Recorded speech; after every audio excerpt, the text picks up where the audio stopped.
Good morning. Would you please find your seats and we'll get started in just a few seconds.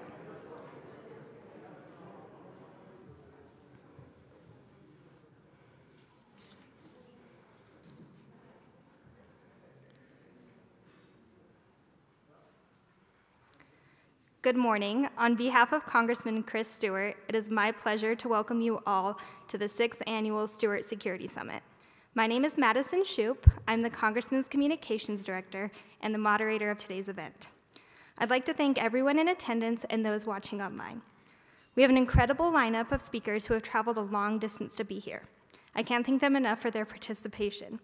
This year's special guests include Representative Steve Womack, Ambassador Yeah Samake, Andrew McCarthy, and our keynote speaker, U.S. National Security Advisor Robert O'Brien. We will begin today's program with the national anthem by professional actor, singer, and recording artist, Dallin Vale Bayless.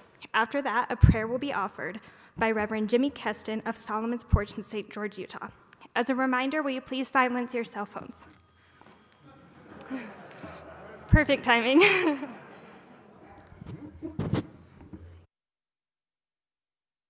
Rise for 3 verses of the national anthem.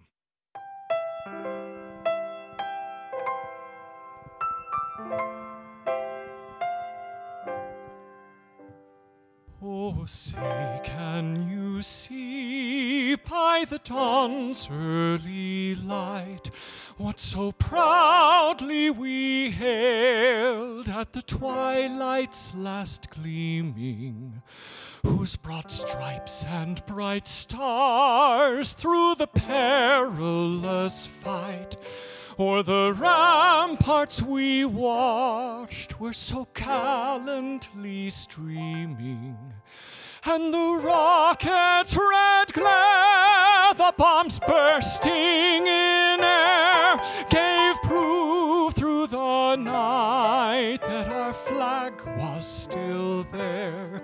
Oh, say, does that star-spangled banner yet wave o'er the land of the free and the home of the brave? On the shore dimly seen through the mists of the deep, where the foe's haughty host in dread silence reposes, what is that which the breeze o'er the towering steep, as it fitfully blows, half conceals, half discloses? Now it catches the gleam of the morning's first beam, in full glory reflected, now shines on the stream. 'Tis the star-spangled banner, oh, long may it wave o'er the land of the free and the home of the brave. Oh, thus be it ever when free men shall stand between their loved homes and the war's desolation, blessed with victory and peace. May the hand-rescued land praise the power that hath made and preserved us a nation. Then conquer we must when our cause it is just, and this be our motto: in God is our trust. And the star-spangled banner in triumph shall wave o'er the land of the free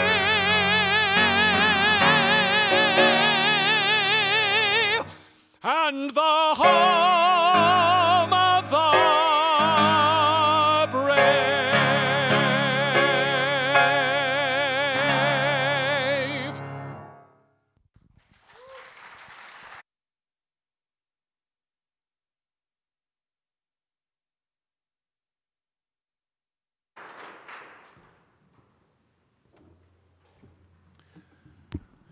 Good morning and greetings from the southern end of Congressman Stewart's district in southern Utah.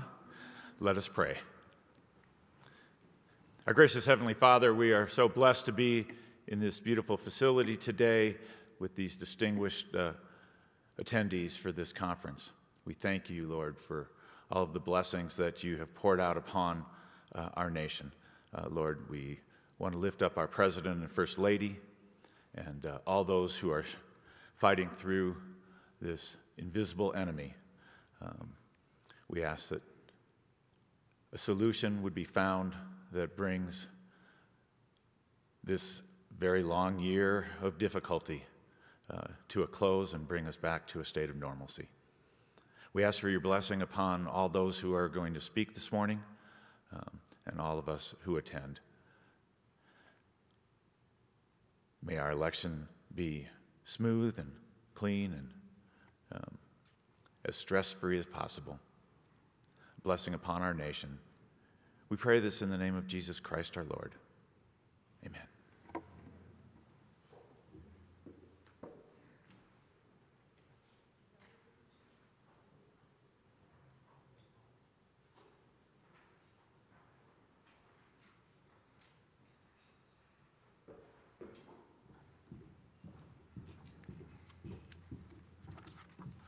Good morning, everyone. Thank you so much for being with us today. Welcome again to the 6th Annual Stewart Security Summit. We're grateful for your attendance. A couple comments very quickly as we get going. Dallin, I've heard the national anthem probably 10,000 times. I've never heard it better. Thank you for that. And I appreciate the third verse, which when you look at the words of that third verse, it's really the heart and soul of not only the anthem, but really our nation. And thus be it ever when free men shall stand. I mean, that is what our nation is about, helping to free men, and of course, free women to stand. And Jimmy, thank you for a long drive to come up and begin us with the spirit and the prayer. If the measure of a good congressman or a good public servant is someone who is grateful for the people around him who make it all possible, then I'm a great congressman because I am very, very grateful for the many people who have worked to make this a success. The most important person that I could thank, and the person I want to thank first, is my wonderful wife, Evie, who is with me here today, and she doesn't come often, doesn't able to.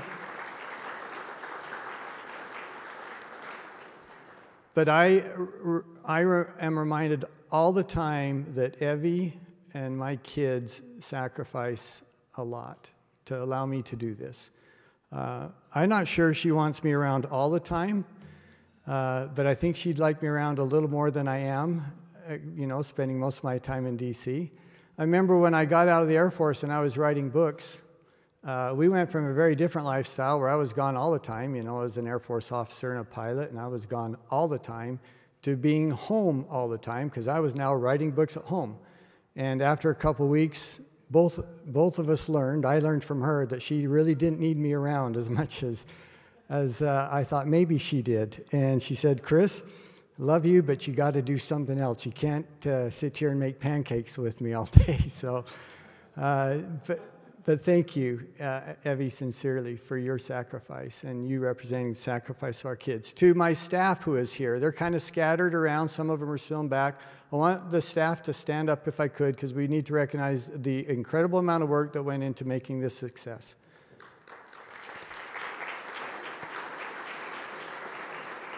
Thank you. To the Grand Hotel and many, many others. I wish I were looking out on a group of 500 people like we had last year. But we had to limit it, and we should, and we're all kind of sitting at our little pods and at our tables, and we've adhering to social distancing. Many of you have come a long ways. Ye, who you guys will hear from, came all the way from Mali. Steve came from Arkansas. Many others have come great distance. We're grateful for you guys being here. I think next year, it's our great hope, and it's certainly our expectation that we will be together in a large group, and we won't have to be these masked desperados. We'll be able to give each other a handshake and a hug and go back to kind of the normal interactions that many of us appreciate and miss. America's role in the world. That's always been the theme of these conferences. America's role in the world. And, you know, we kind of focus on national security and sometimes intelligence, but it's more than that. And you're going to hear more than that today. Because our role in the world is expansive, and it includes a lot of different things. Why is America important? Here's a great question. Is America important any longer? Because I can promise you there are some people who think that we're not, or think even worse, that we shouldn't be. They think, yeah, America's important, but they're important in a negative way, and we should diminish America's role. How do we honor the sacrifices of the millions of people, men, women, and children, who are our ancestors, our fathers, our uncles, our great-grandparents, who sacrificed to make America what it is today? What kind of world, here's another question that I hope we discuss. What kind of world, what kind of America, what kind of future do we want to leave our children? Now, that's an interesting rhetorical question. It's one that we often ask. I mean, it's one that I've heard 1,000 times from the time I was young. Yeah, I'm going to leave. What kind of America are we going to leave our country, or our children? What are we going to preserve the American dream? It has never been more urgent than it is today. I mean, we are deciding what future we give our children. We are deciding that in these days. And you know, people kind of have this idea of, well, we reach a crossroads, right? And the crossroads, you know, they separate, but then they may run parallel for a while. They even may converge at some point and maybe go off again. This isn't a crossroads. This is a road that continues climbing up the hill, or another pathway that leads off the cliff. This isn't two different ways to get to the same place. This is a dramatic decision point, inflection point for our nation. So I think it's appropriate we always ask these questions. We've had great events. We've had great guests, you know, members of Congress. Kevin McCarthy was here last year. Devin Nunes, Trey Gowdy, who's a great friend of mine. I love watching Trey on TV. I love watching him question pretty much anyone about anything. Tim Scott, who in many ways is a moral and a bit of a spiritual leader to many people. We've had ambassadors like Ambassador Samake. Sue Gordon was here last year, Primary Deputy Director for DNI. If you want to understand how the intelligence community works, that was a great example. And today we have, as we said, just an all-star lineup. Steve Womack, one of my heroes, as you'll hear as I introduce him. Yeah Samake, a man who is literally in a physical fight for safety and freedom for his nation and for the future of his people. With Andrew McCarthy, and if you follow politics, or if you followed the Russia hoax, the Russia scandal, anything that's happening in D.C., Andy McCarthy is, in my opinion, one of the top 3 national writers on any of these issues. And then finally, of course, Ambassador O'Brien, who we will look forward to hearing from. Let me introduce, if I could, and then I'm going to turn the time over to Steve, and then I'm going to come back up on the stage after you finish your opening comments, Steve, and just kind of maybe have a conversation with you, and we'll take some questions from the audience. There's no one that I respect more in Congress, and that's easy to say, but I really mean that. There's no one that I respect more in Congress. And, you know, some of you have heard me say that when you get to Congress, it's a little bit like finding yourself back in high school again. Only you don't ever get to graduate, right? It's like being in high school for the rest of your life, it seems like, or as long as you choose to be there. And when you're there, you kind of learn that, well, there's the cool kids. You know, you got kind of the media jocks. Some of them actually know what they're talking about. Some of them don't, but, you know, they're still on TV. You've got the smart kids. You know, people like Paul Ryan, who developed a reputation that I think many of us will appreciate. Steve is like that. In fact, I don't think ironically, if most of us go back and we think about how many of us first got to know the name Paul Ryan and who he was, he was chairman or ranking member of the Budget Committee. And he advocated and convinced the American people, hey, you know, our debt and our spending really does matter. He's kind of one of the smart kids, the people you go to for advice, the people you look to for counsel. And again, that is Representative Womack. And the thing is, as well, is Steve is willing to take on in many ways, one of the most important and critical challenges that we have to our future. And I think, Steve, you're going to talk a little bit about, does debt matter? Does it matter what we do to talk about the future we leave our children? Does it matter if we leave our children an incredible and unfathomable and probably an impossible amount of debt? I won't go through the biography. It's in the program there, and you all will read it, I'm sure. But there are a couple things I would maybe just highlight. He was a mayor. Now that is where the rubber meets the road when it comes to governance. My dad was a small-town mayor, and I remember him getting calls in the middle of the night saying, hey, you better shut that dog up or I'm going to kill it, right? Or I got that pothole and you still haven't come and fixed it yet.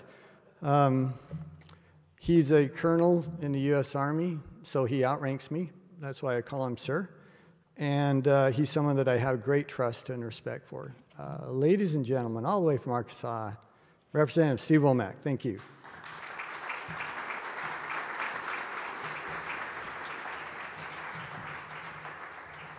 Thank you, Chris, and good morning. It's an honor to be here. You don't have to be asked twice to visit Utah, to go, although he's asked me twice. He asked me earlier in the year to come out, and I did a month ago, and had a great time in Park City. And then he unfortunately could not execute the security conference at that time and says, well, I've got some bad news. We're not going to be able to do the security conference, but you're welcome to come out. So I came out for that event, and then he said, we're going to do the security conference in October. And I said, well, are you going to ask me to come out for that? He says, oh, I can't dare ask you to come out twice. I said, please, please. And he did, and here I am. You know, he talked about me being a mayor. I'll never forget when I got elected. I was a mayor 12 years, strong mayor form of government. So look, I cut the ribbons, I kissed the babies, and I hired and fired. And I, with a great team assembled, changed the trajectory of a city in northwest Arkansas that is right next door to Bentonville, Walmart, just a little north of Tyson Foods, Springdale, down there by that trucking company, J.B. Hunt, and very close to the University of Arkansas in my district. Changed the trajectory, and then got elected to Congress. Thought it was a promotion, and it wasn't. And I remember, and we'll get to budget here in just a second, but I couldn't resist the opportunity since he brought up being a mayor, and my friend here at the table that we're going to hear from later was a mayor.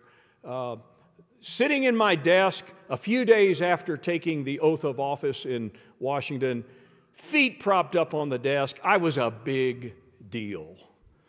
I'm a U.S. congressman. I am a big deal. And I used to give my cell phone number out when I was a mayor. I did it routinely. It just killed my staff when I did that.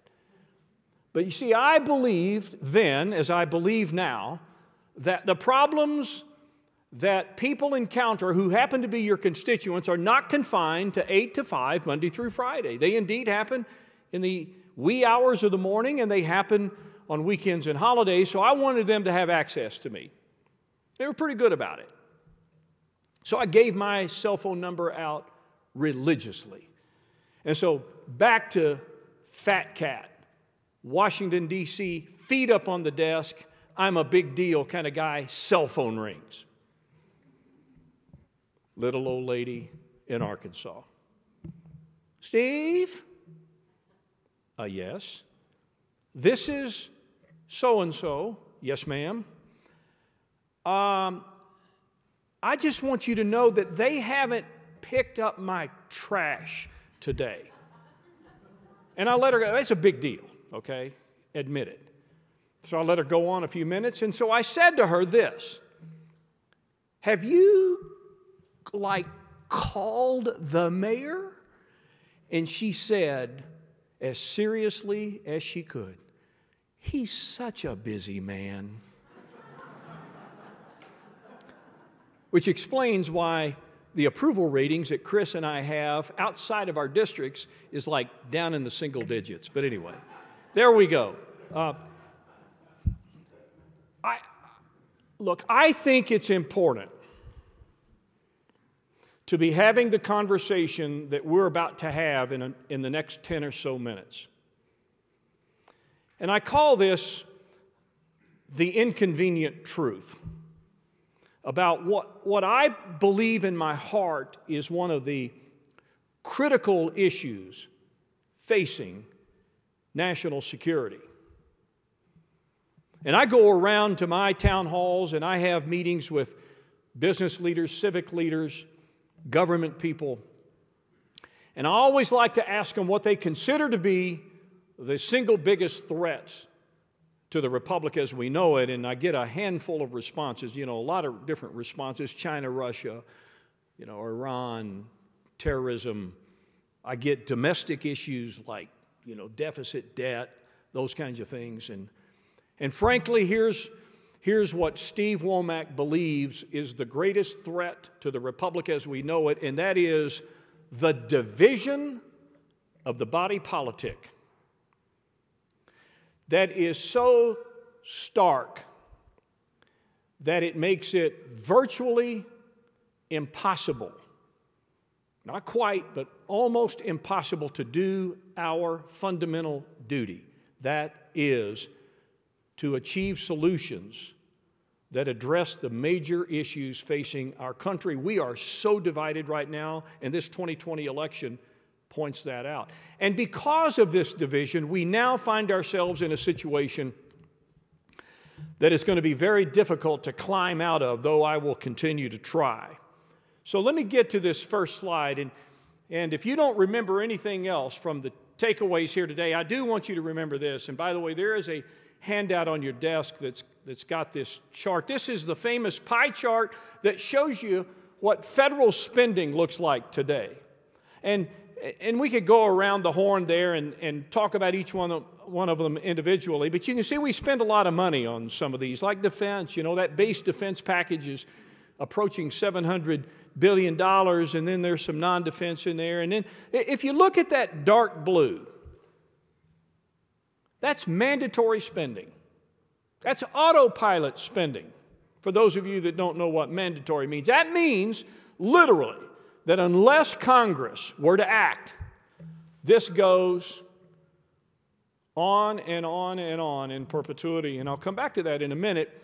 But I just want you to know that, and I kind of call this the Pac-Man slide, this Pac-Man's gobbling up money that should be used for other government reasons, but because we don't deal with mandatory spending, except by law, it just continues to go out into perpetuity and will continue to consume more and more of what we are spending. So mandatory spending, about 70% of the federal budget.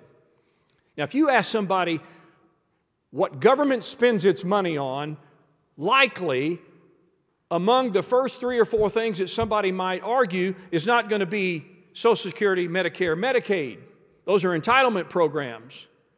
But they're part of the 70% of where our federal spending goes. Give me that next slide. So to give you some context as to how this has changed, go back a little over 50 years. Let's go back to the mid-1960s when that dark blue, that mandatory spending pie, was about 1/3 of government spending. And all of that rest of the pie was about 2/3 of government spending.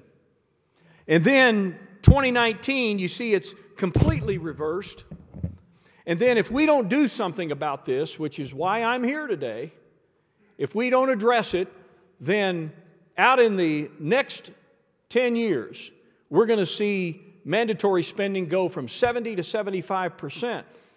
The squeeze that mandatory spending is creating on other government spending, not the least of which is what we do to defend ourselves against enemies, foreign and domestic, is going to continue to shrink. And that does not bode well for people like Chris and me who happen to be appropriators and deal with discretionary spending and all the pressures that come with it. Next slide. So, the mandatory part of this discussion is growing 8 times faster than discretionary spending. So if you just kind of take that mandatory line item and move it out to the right, in 10 years, and we went from 2009 to 2019, that was the last available data, mandatory spending grew by nearly $1 trillion. And discretionary spending grew by about $100 billion. Now, I want you to think about this. The biggest food fights regarding spending in Washington, D.C. happen over appropriations. Appropriations is that bottom line. That's the discretionary spending of the government. That's national security. It's advanced cancer research at the NIH. It's what we will use and spend to get a vaccine that's going to fix the COVID-19 phenomenon. It's roads and bridges. It's keeping the lights on at the Capitol. It's national parks. It's our ability to fight fires. It's all of those. And that's what the appropriators deal with on the discretionary side. Now, if you ask anybody who pays attention to the federal situation, to our threats, they would probably say Washington has a spending problem. They would be right. It's not that we tax too little. It's that we spend too much. But the problem is the spending that we're talking about is not what Chris and I have to deal with as appropriators. It's that top line. It's that mandatory piece. It's the growth of the entitlement programs that is going to make it nearly impossible for us to ever reach agreement with the other side of the aisle on matters of discretionary spending. Next slide. And then we have COVID, as if we needed it, and the impact that the spending programs, and look, I'm not here to debate whether or not what we've done for COVID is right or wrong. I mean, obviously we had to do something. And in haste, we did a lot of things. But back in early March, that first package added about $8 billion to the deficit. Then in a couple of weeks later, then we spend a little bit more in that Next Families First program. And then the big CARES Act, the big one that we passed in late March, you can see what it's doing to the deficit. It's added almost a couple of $1 trillion. And then the PPP expansion, which we really needed, it was one of the smart things we did in CARES, in my strong opinion, added even more. So you can see the net effect down there of what we've done to the deficit in 2020. Next slide. And then we're not out of it. So that top half is the 2020 situation, and then we're going to roll. We've already rolled into FY21. We're there now, and so we're going to increase the nation's deficit even more this year, add more to that debt, and you can see what the percentage of GDP is, which ought to alarm anybody not challenged in logic or math. Next slide.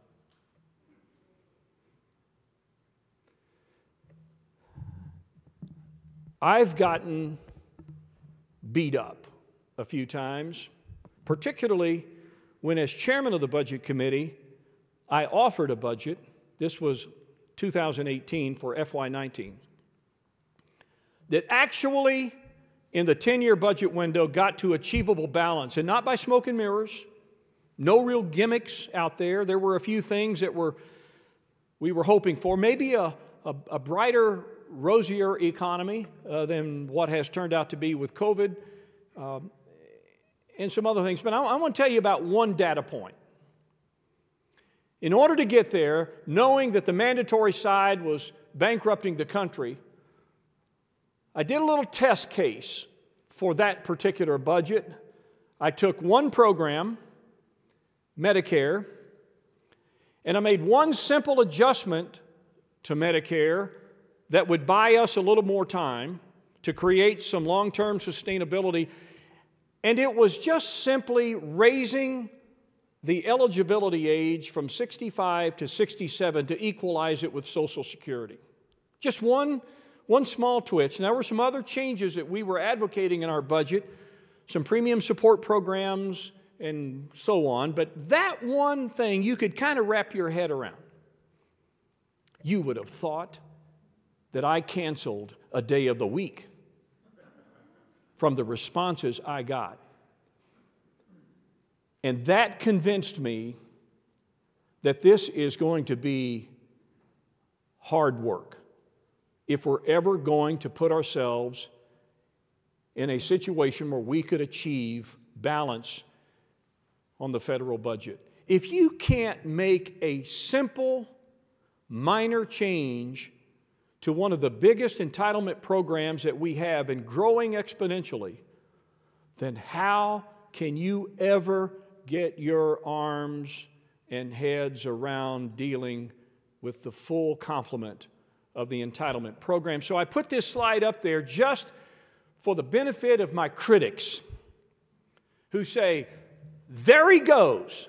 All that guy wants to do is cut Medicare and cut Social Security. And then I present this slide and I say, whoa, wait a minute. If that was my goal, then I would do precisely what the other side prefers to do. Nothing. Because as you can see, Part A of Medicare, Hospital Insurance Trust Fund, is going to run out. I remember when we first started seeing the actuarials on this program years ago. And it said, yeah, you're going to run out of money in 2026, 2028. And I remember years ago, that seemed like an eternity away. 2024 is just around the corner. And we'll only have 83% of the benefits covered in Part A if we don't do something. And then in Social Security, now this is combined, this is disability and this is a retirement program. But you can see that in about 10 years, we're not going to have enough money to pay the benefits due to the Social Security recipient. And if Congress doesn't act, now I believe it will, in haste, at precisely the worst time, that's at the very end of the rope, we'll act. But if we don't, it gets cut down to 75% of benefits. And here's why. These programs were developed in the 1930s and the 1960s. Lifespan at that time, was somewhere in the 60s. People are living, this is a good news situation, people are living longer. They're going to be in these programs a lot longer than we at first thought. And the cost associated with health care is growing faster than the growth in the economy. That's another disadvantage to the long-term sustainability of these programs, is that we're adding more to it. So they're living longer, they're costing more. And then every single day, now for another 10 or 12 years, every day something is going to happen to the Medicare program that continues to make it, get it further and further out of reach. And you know what that is? Does anybody know what's going to happen every single day? We're going to have about 10,000 people age into the program. More people going into the program, every one of them living longer. That's good. And the cost of health care skyrocketing. Next slide. I'm almost done. So this is what you have at your table. I hope you'll put it in your purse or in your coat pocket and take it with you. And I hope that you will engage your network of friends on the truth about federal spending. We just went over $27 trillion in debt. And this is a smart group, Chris, in here, I can tell. But there's not anybody in here, not a one of you, and not me, that knows how much money $27 trillion actually is. And it's more than we can deal with at the time. And it's why in our budget formula that we give kind of a 10-year window.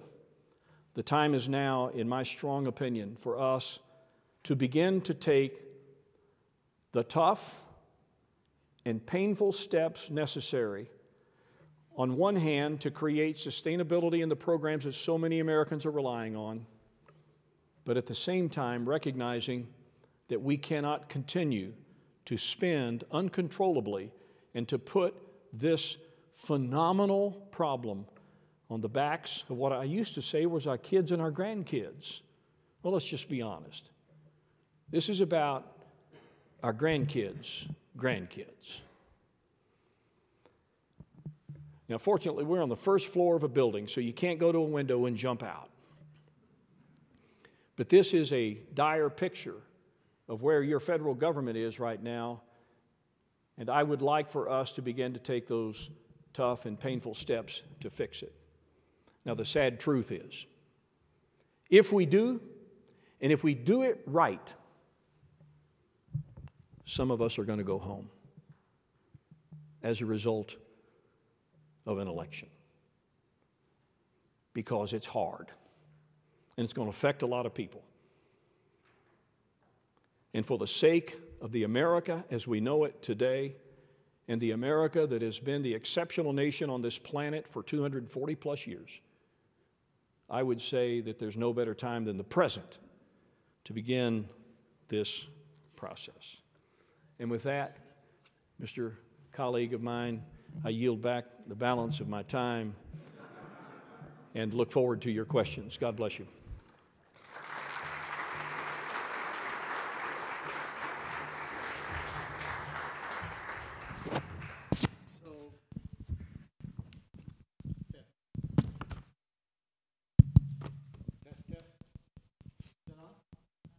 Test.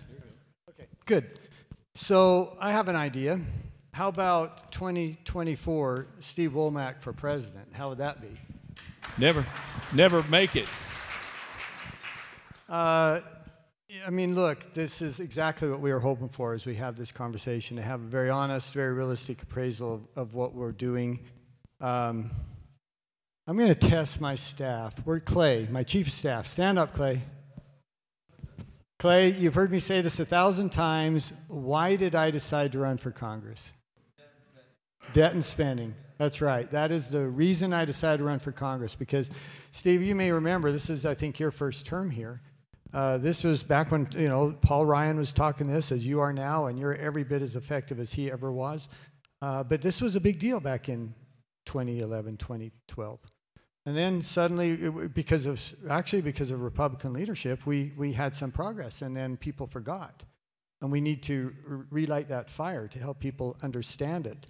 It is the reason I ran for Congress. In many ways, it's the reason I stay there now. Now, I would remind us as we start our conversation, Ms. Womack, that we have a little more than 100 people here, but there are thousands who are watching or will watch this online. So anything we say will be forever held against us. Yeah.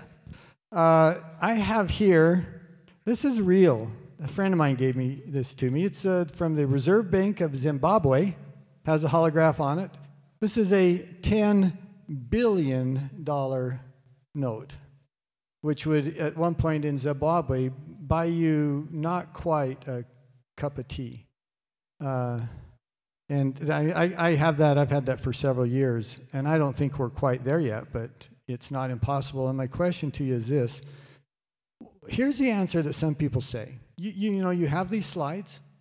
They're incredibly important. They're very instructive. And here's the answer that many people on the Budget Committee, of which you are the ranking member, previous chairman, and I get the opportunity to sit with you as well.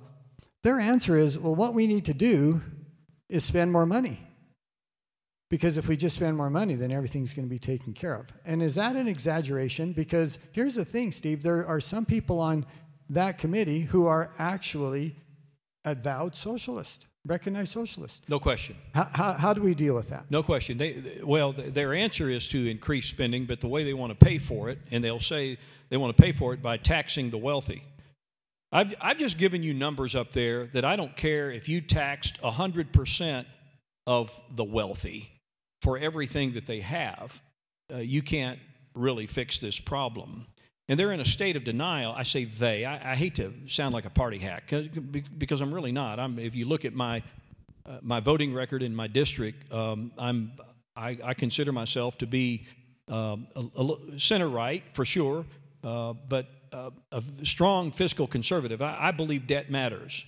I do not subscribe to the modern monetary theory that a lot of my counterparts that you speak of believe in, that as long as you have the ability to print money, you shouldn't really worry about deficits and debt.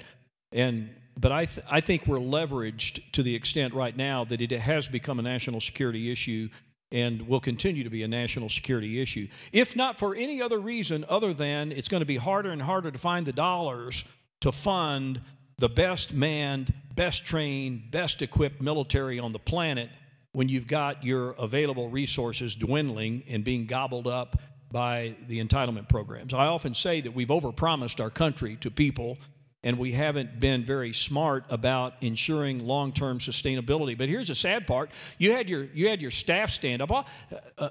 Maybe an exception out there, but all these staffers, they're 20-somethings and 30-somethings. Think about this.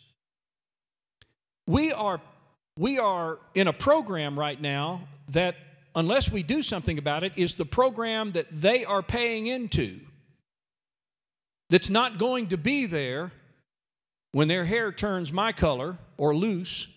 The programs aren't going to be there. They cannot sustain themselves long enough to be of any benefit to the people who are currently paying into those programs. If for no other reason, we owe these young people an idea of what the program is going to be that they're going to inherit when they hit retirement age. And it will come faster than they believe. But you ask all the young people that work for me, they'll tell you they don't expect Social Security to be there for them. They don't expect Medicare to be there for them. The programs will be there for them in some other way if we do our jobs appropriately. But they need to know today what it's going to look like so they can be planning for their futures accordingly. And it disturbs me that we're not doing that. And here's the other thing. People like Chris and me are on 2-year election cycles that builds into this process an automatic cliff that we can kick every big issue, whether it's infrastructure or immigration or debt and deficit or national security issues, we can kick every one of these past a convenient date on the calendar every 2 years. We can kick it past the election. That's what we're talking about right now. We didn't do a budget this year. We're on a continuing resolution as I speak till December the 11th. You are business people out there. There's not a business in this room that operates its business on a quarterly basis like that. Well, we're going to fund our business for the next 90 days, and then we will see what happens. Oh, that's your federal government. So we're on a continuing resolution till the 11th of December. And then we'll probably do another continuing resolution way past inauguration. And then maybe a third one to fund the government for the remainder of the year. There's not a reputable business or not a reputable government anywhere that operates that way. And yet that's how we're doing it. It's just unacceptable. And all it does is it provides for these deficit and debt issues to grow more and more and more. And then worse yet, Chris and I do not have the ability to influence the decisions on this spending except during the final vote. Neither one of us are involved in setting the target numbers. We're under the John Yarmouth-led Budget Committee. There hasn't been a budget produced in the last 2 years in the U.S. Congress. And so therefore we're allowing leadership to pick those numbers, and we're just basically told to vote it up or vote it down. I have the easiest job in the world right now as a moderator, because all I have to do is say one thing and Steve will talk for 10 minutes brilliantly about it. This is easy for me. A couple things you said, though, I want to talk about quickly. One of them is, just as an aside, under Democratic leadership, the House is required to pass a budget, in theory, at least. How many times have I been told as a member of the House of Representatives, well, you guys control the purse strings. Well, maybe, in a very, very small way. We initiate the process. That's all that means, really. I mean, we didn't pass a budget last time. We deemed a budget. Well, what does that even mean? We deemed a budget. I guess it's kind of, we pretended a budget, essentially, right? There wasn't any real budget there. And we're failing in that, and I want to come back to that in a minute. Two things I want to hit real quickly, though, to emphasize something that you said. Look, there are smart people in Congress, and I mean that genuinely. There are smart people in Congress and around, in other leadership positions in our government who actually believe this thing that Steve talked about, new monetary theory. They truly believe, because they've got some PhDs at Columbia and NYU and Harvard and a couple other places who have told them, these are, again, PhDs in economics. I have my degree in economics, by the way. I don't consider myself an economist, but I'm not stupid either. Look, I don't care if a PhD tells me this. I also can tell if something's true or not, and because someone with a PhD tells me that it does not matter how much sovereign debt a nation has, as long as they have the ability to, as Steve said, print their own money, determine the value of their own currency, then it doesn't matter. I mean, it's just such nonsense. And this is where it leads. Zimbabwe believed in new monetary theory, apparently, and they now have $10 billion notes. Venezuela is such a great example for us. They're one of the richest in natural resources and in their human capital. I mean, at one point, they were one of the most educated, wealthy nations in Central and South America. They had natural resources that were, without peer in their neighborhood and on peer with most in the world. And there's this really interesting reality right now. You've got Yemen. Have any of you ever been to Yemen? Well, if you want to know what it's like, drive west here out into the middle of the Great Salt Flats and pitch a tent. That's about what Yemen looks like. They're also in the middle of a vicious civil war between the Houthis and frankly, proxy war between, some of the players there in the region. Yemen, right now, their average calorie intake for the citizens of Yemen is higher than it is in Venezuela. Venezuela has become one of the four poorest countries in the world, because they believed in this. They did it to themselves. And I hope we don't do that to our own country, which is why the things that you're saying here are so important. Okay, one last comment. I'd ask you to maybe explain this or elaborate on it, if you will. And you mentioned it here when we talked about the battle we had over COVID spending. And our first, as your side indicated, the first conversation we had was, well, we may spend between $4 and $8 billion. And many of us saying, $8 billion, that's a lot of money. I mean, my gosh, what could we do with $8 billion? And then a matter of a few weeks later, we spent 2.2 trillion, 2,200 billion. And I'm wondering, Steve, if you've seen analysis showing what we think our actual deficit's going to be this year. And then just talk and elaborate a little more, if you will, this. And I'll give one more example, COVID spending, but another one. Both of us are military guys. We fight and defend our national security, and we will fight hard to get an additional million, an additional 100 million for certain weapons programs. And we're bleeding blood to do that. I mean, political blood. And yet, in your slide, you indicated interest on the debt, nearly half of what we spend this year on defense. And we'll fight hard for an additional billion or a million, and yet this other stuff goes up without thought. Talk about the realities and maybe the frustrations of the budget process. That if you want to talk about straining at a gnat and swallowing a camel, that's a good illustration of it, I think. Yeah, well, first of all, let's just be honest with ourselves. We're in a very low interest rate environment. I wouldn't be sitting here today, probably wouldn't be in Congress today, if in fact we were under a normal interest rate environment. The net interest on the debt would be the single biggest program that the U.S. government has. I want you to think about this a minute. When I speak to young audiences, I put it in terms they can understand. Some of them are just getting their first credit card, and they will get that bill. They'll go use it. They'll buy whatever it is that they buy, and that first bill will come, and everybody gets them, and it says minimum payment due. And that's what I try to help young audiences understand about the deficit. The money that we're paying every year on our debt is not toward the principal. It is paying the minimum payment due. And I will argue that a country that will spend, and we spend, it's declining in terms of GDP on national security. It's probably somewhere in the 3% range now.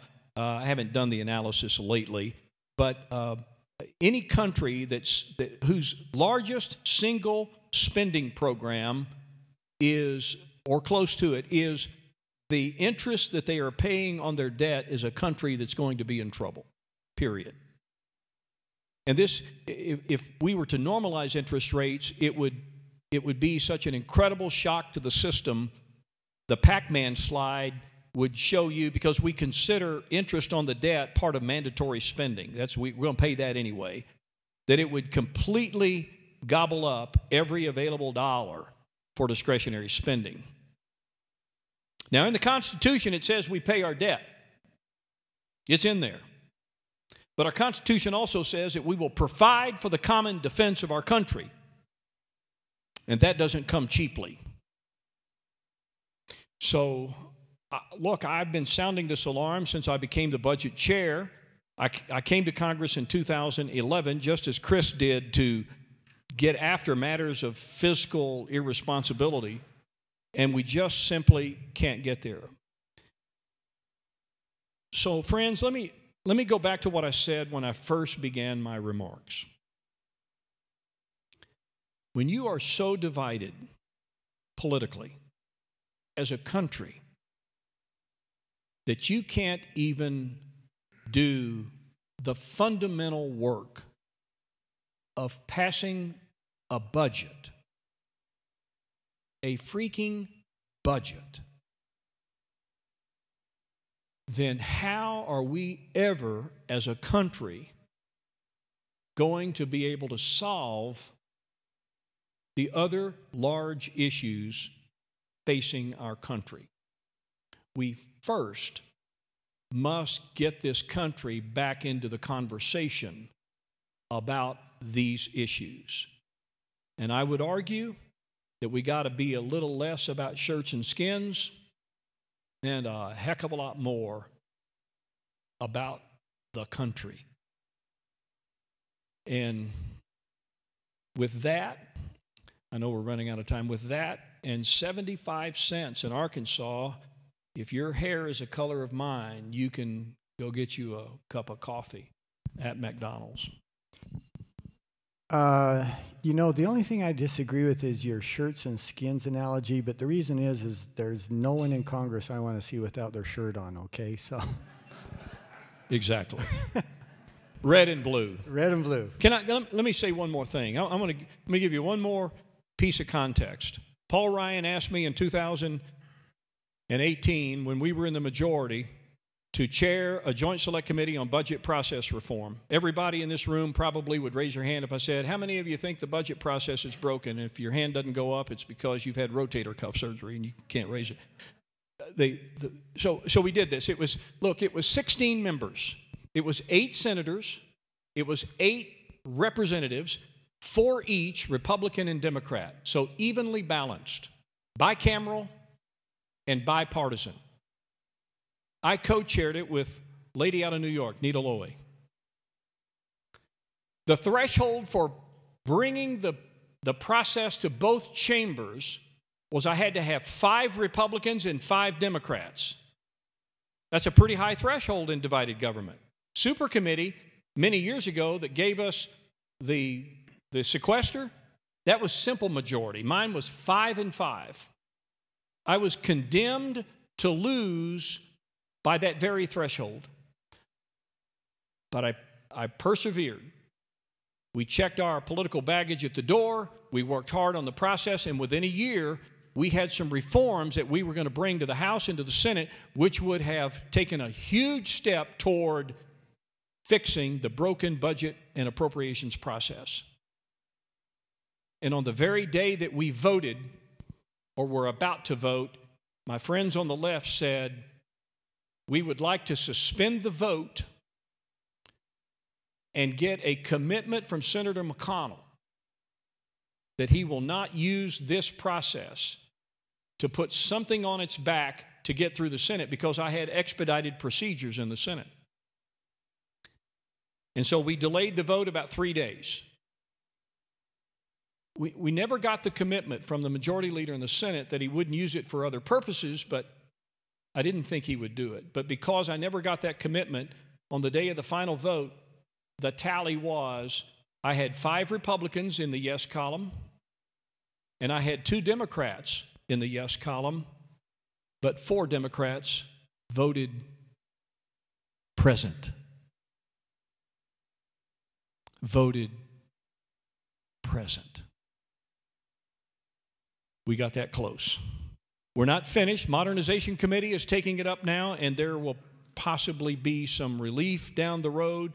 So maybe our work wasn't for naught, but that ought to tell you just how things are in Washington, and it should have every single American from coast to coast concerned about the fiscal well-being of the greatest country this world has ever known. I'll leave it there. You're a great audience. I love your state. Thank you for allowing this old Razorback to come up here to Ute country and be part of this discussion. And Chris, thank you so much for being a great colleague and such a defender of the freedoms that we all enjoy. Thank you, Steve.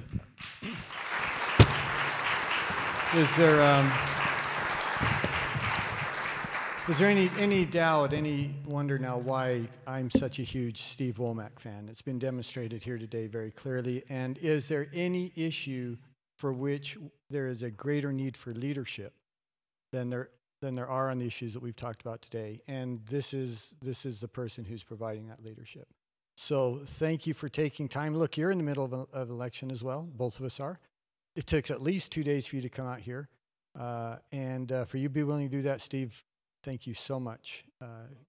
Thank you. And now we'll leave the stage, and I'm going to ask Maddie to introduce a dear friend of mine, someone who we're excited to hear from, and we'll turn it over to Maddie.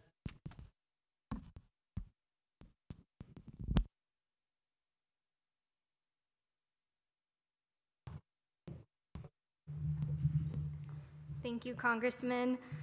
We will now have the privilege of hearing from Ambassador Yeah Samake, who traveled all the way from Mali to be with us today. Ambassador Samake served as the ambassador of Mali to India and was a 2013 Mali presidential candidate. He is a BYU graduate with a master's in public policy. To give you a perspective of his commitment and sacrifice for public service, while he was running for president, his family had to stay here in Utah due to security concerns and threats against them. He now runs his own foundation called Empower Mali, which provides resources for education, health, clean water, clean energy, and leadership training in rural Mali. Ambassador?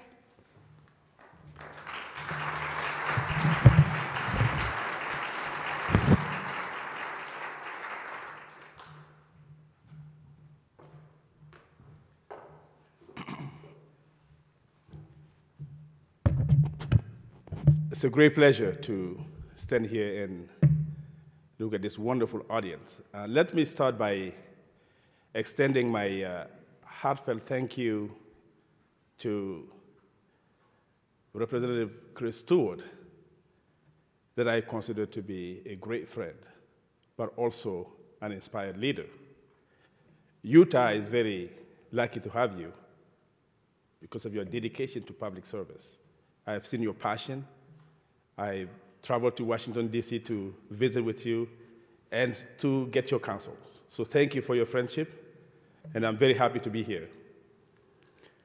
Today, I would like to start by saying that one nation's problem is another nation's dream. This is such an incredible country, America. I've lived here for a while with my family, went to school, BYU, and I have been touched and inspired by the love that Americans have for their country. And I wondered why. The only answer I can come to is America has not yet failed Americans.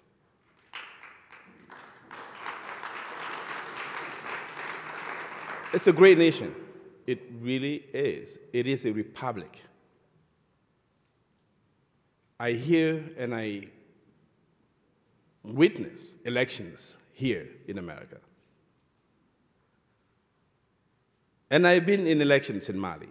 As Representative Stewart said, I had to take my family and hide them here because of the threats of being one of the few Christians and the only Christian running for higher office in the country, of 95% Muslim. But my country, I have learned to love Mali. And my love for Mali grew even deeper when I was here in America. I thought everything I am, everything I have, was given to me by my country. So my focus has never been to stay in America. I said, America does not need me. There are thousands and millions of Africans who have come and studied in America. So America does not need me. But my country does. That's why I decided to go home and run for mayor after my graduation from BYU. A community that was plagued by poverty. My district was one of the poorest city in one of the poorest nations on earth. Imagine that. And I was here in Utah enjoying the freedoms that you are defending. Freedom to go to school, freedom to get the medical care you need, freedom to sleep with peace of mind in your home, freedom to hope for a brighter future for your children. You have a lot of freedoms, and you're fighting for those freedoms. So I went there in this poor community because it was my way to fight also for freedom. It was not easy. After being exposed to the greatness of America, the freedoms of America, going back to a country where there was only one telephone line for 50,000 people before I left my village. It was not easy. But my determination was, what I've learned here, what I've seen here, every single human being deserves a piece of America. Those freedoms that you enjoy and sometimes try to export without much success, we should be fighting for this freedom that you have. The town name is Welesibugu. I was mayor for 6 years. The tax collection rate was less than 10%. In America, everybody pays taxes. But there we have a per capita taxes, where every individual pays $3 a year. But when you're 65, then you are exempt. When you're before 8, you don't pay taxes. When women have 4 children, they don't pay taxes anymore. But even there, when they pay those hard-earned money, leadership will embezzle it, buy new cars, build big houses, while villages are left without school, let alone hospitals. The reason why I'm saying this, it connects with the role that America plays and will play in the security of all of us in the world. America is a thread that ties us together. If America breaks, the world will fall apart. That's how important America is to us. Now, I'm going to better use my time to specifically point to our hope for a better cooperation, a better relationship between my country and America. Right now, before I left the country, we have been through a coup d'etat. Maybe you don't know what a coup d'etat is. A military coup to overthrow the president. I flew to Mali in July when I was visiting here because I couldn't get into my country. It was locked up. No airplane can come in, the borders were closed. So I flew to a neighboring country, Abidjan, a neighboring country, Ivory Coast, but the capital city is Abidjan, and took a car for 11 hours drive, and then take a motorcycle to cross the border into my country, and rent another car to the capital city of Bamako, because the people of Mali, in a large movement called the Movement of June 5th, had mobilized to call on the president to resign because he had failed the people. He did not keep any of the promises that were made during the campaign. His term would have ended in 2023. But the people couldn't bear the sufferings that we're going through, the lack of electricity, the lack of treatment, the lack of food, bad policies and corruption led to this popular movement to demand the resignation of the president.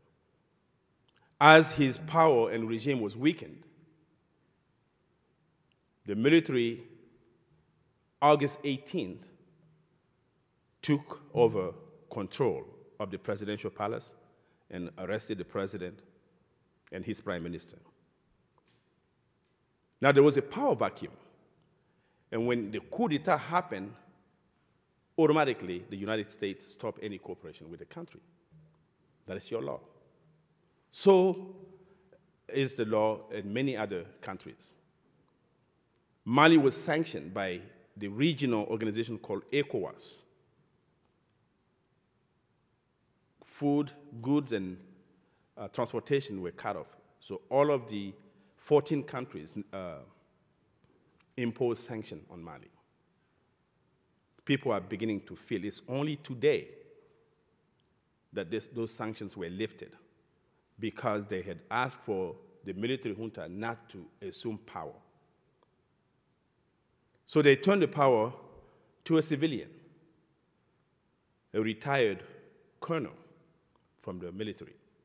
And then they nominated a prime minister, and today only a government was formed in my country for 18 months to prepare for the upcoming elections for parliament and for president.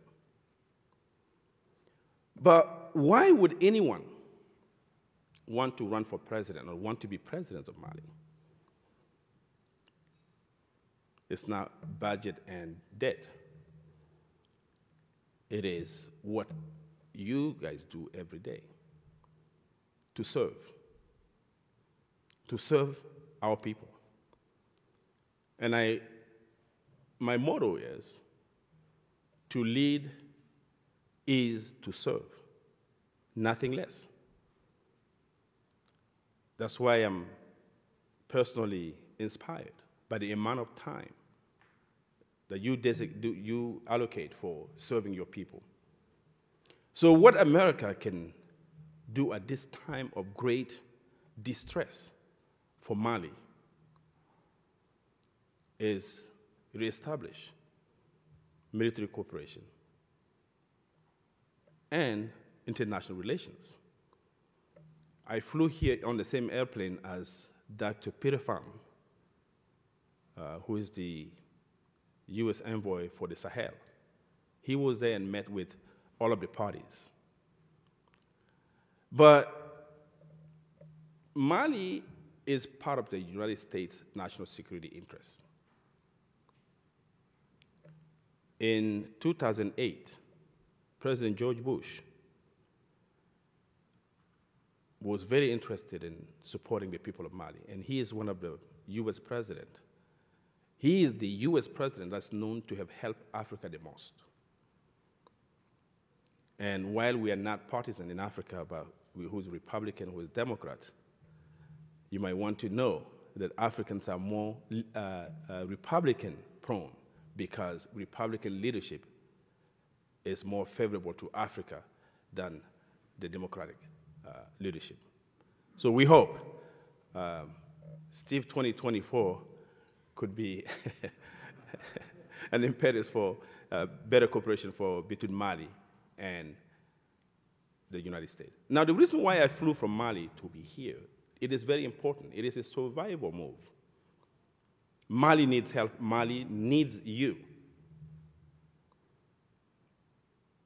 Mali needs American cooperation in our Tessalit area, which is one of the most coveted geostrategic position in all of Africa. America has sought to have this position for a base, even to install Africa Command. And that was one of the reasons why George Bush extended help to Mali at that time.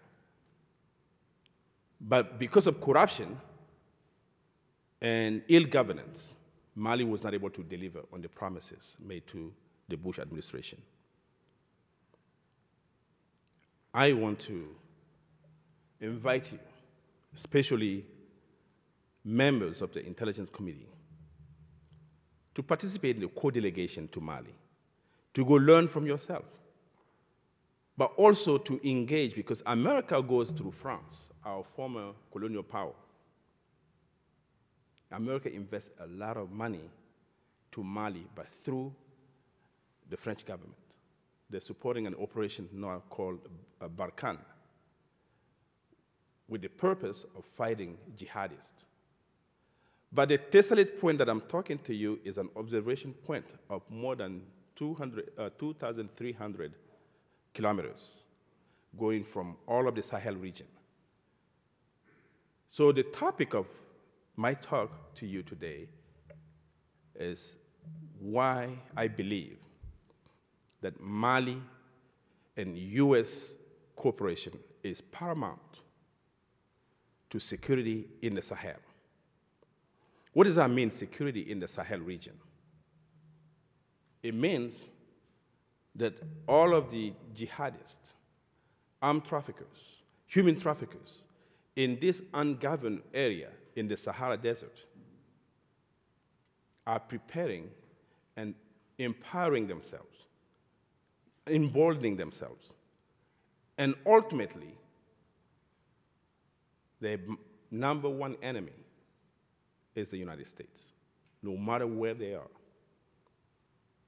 And that's why this is our common fight for the security of the Sahel is the security of the world. The security of the Sahel is the security of the United States. It's true that we didn't make it easy to cooperate. Our leadership didn't make it because of corruption. But we are watching you. We are watching America. We are cheering for America. And I'm going to end by saying this. When I was ambassador in India, Representative Stewart facilitated me getting a ticket to the Trump inauguration. I flew from India to go to Washington, D.C. We celebrated Donald Trump. Why? Because his opponent was part of the Libya intervention. The coalition forces attacked Libya, intervened in India for the fall of the dictator called Gaddafi. In the process, this intervention was not well planned. It was a failure for America, but it was a danger for my country.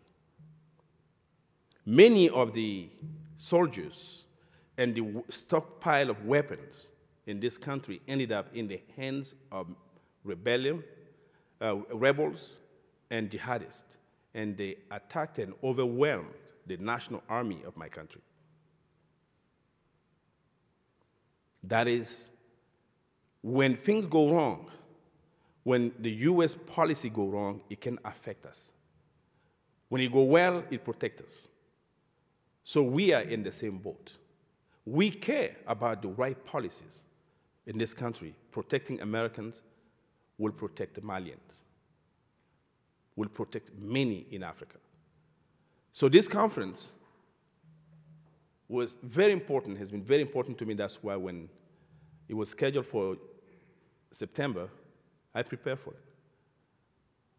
I said, I will come. This is a forum for us to plead for our country, for America to look into the situation in Mali and directly engage with Mali instead of going through a backdoor engagement. We are ready.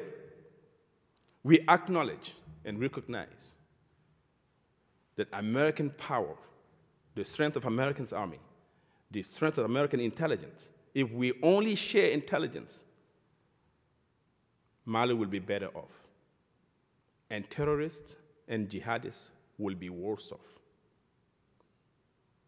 And this is the plea I have come to deliver to you. I hope sincerely that you will come to Mali in a co-delegation and find out more for yourself. I thank you.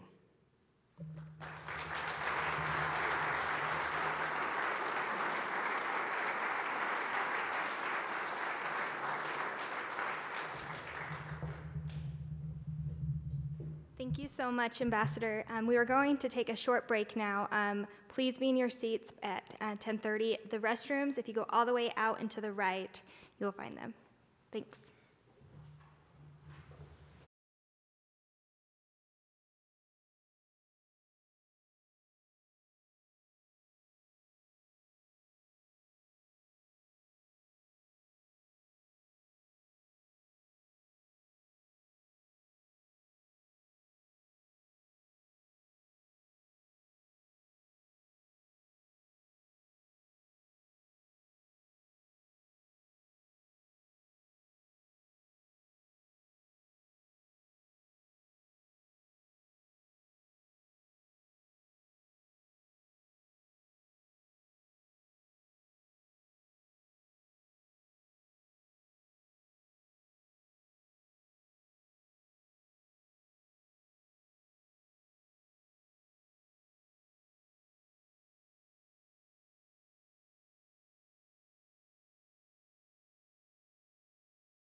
Will you please find your seat so we can get started? Thank you.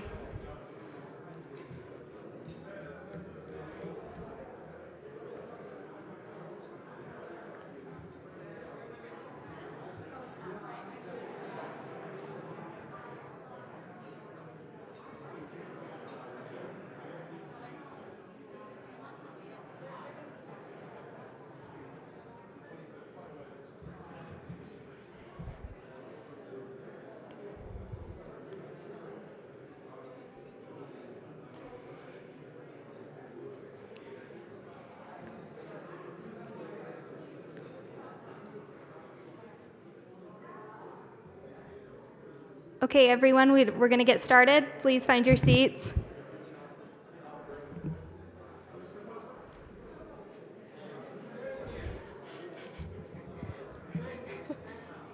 They're coming.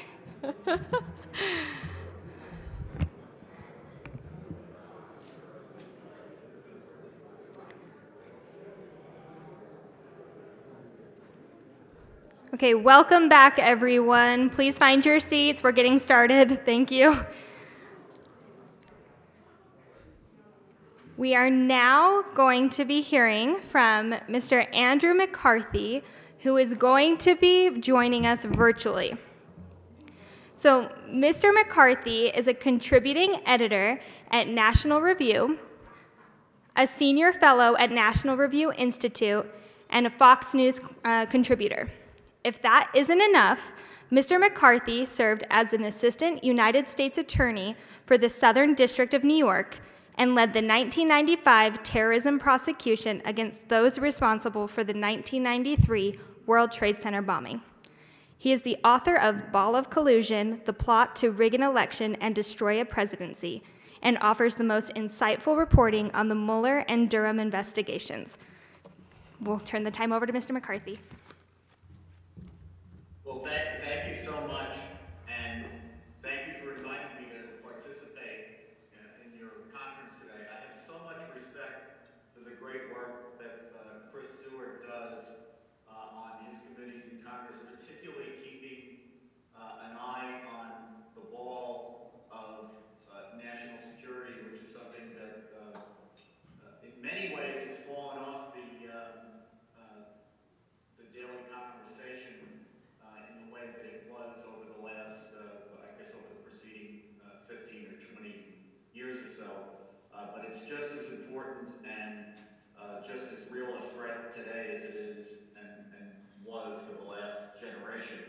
So I in particular appreciate the focus that he continues to put on it, and looking at even the seemingly disconnected political threats that we have to deal with because there are national security implications that sometimes get short shrift. So I thank Congressman Stewart for that.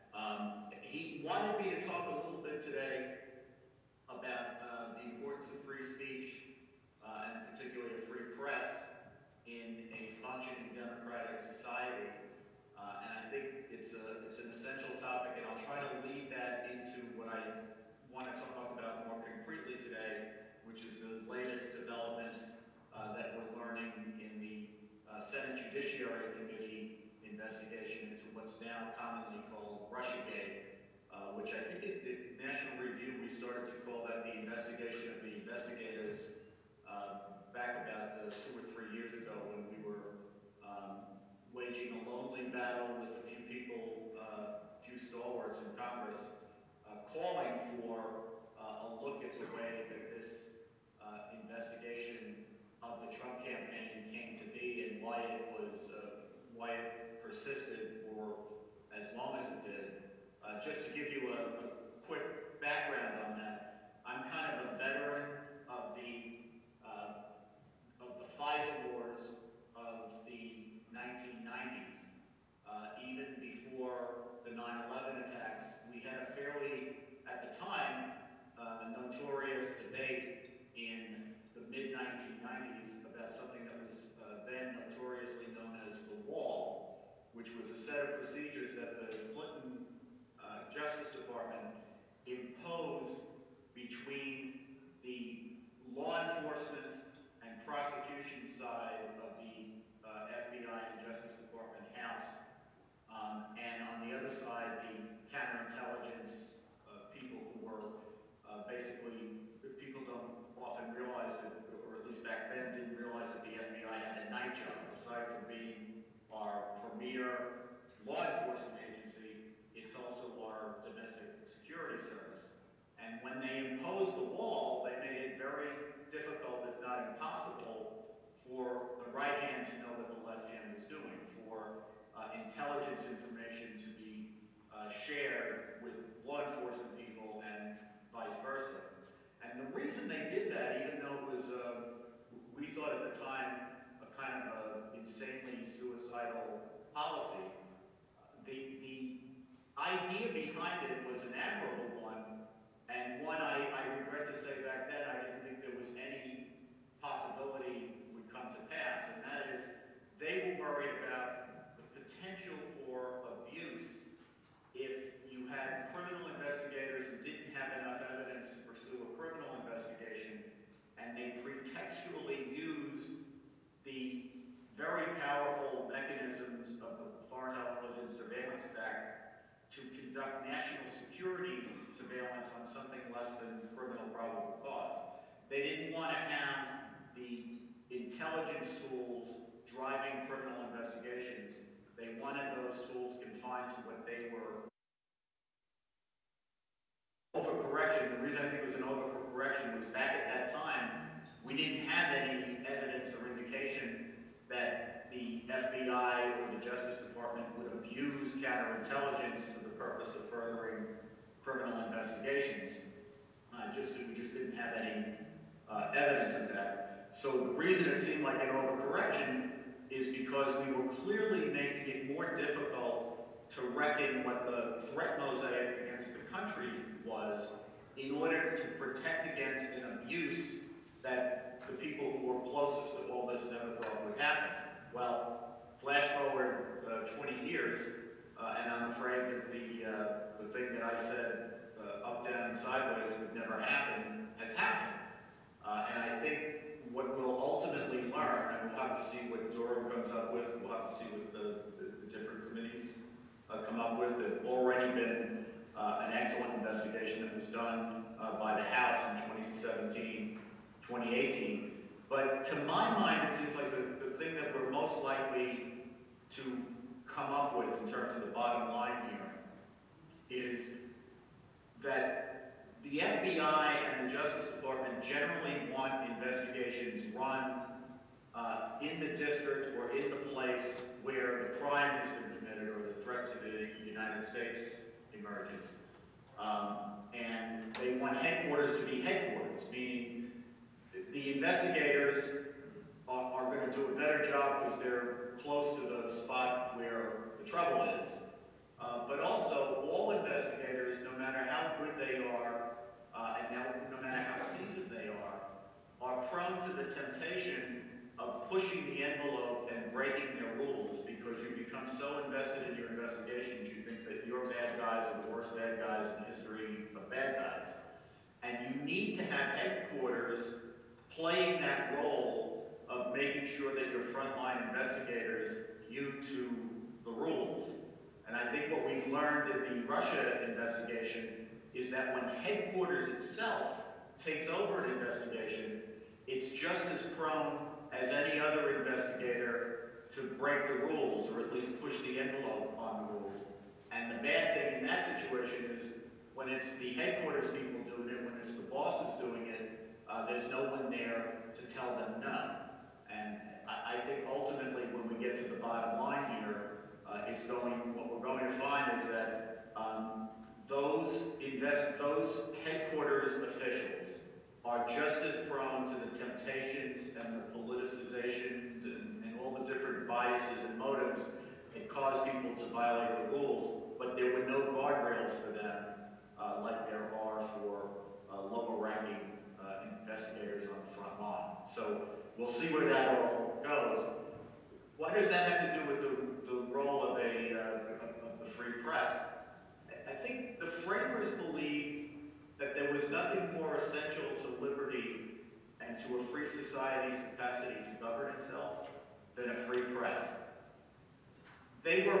sophisticated guys, so they never thought that that would mean, having a free press would mean that there'd be no partisanship or no demagoguery in what was then the media, which obviously is a lot thinner media than we have today.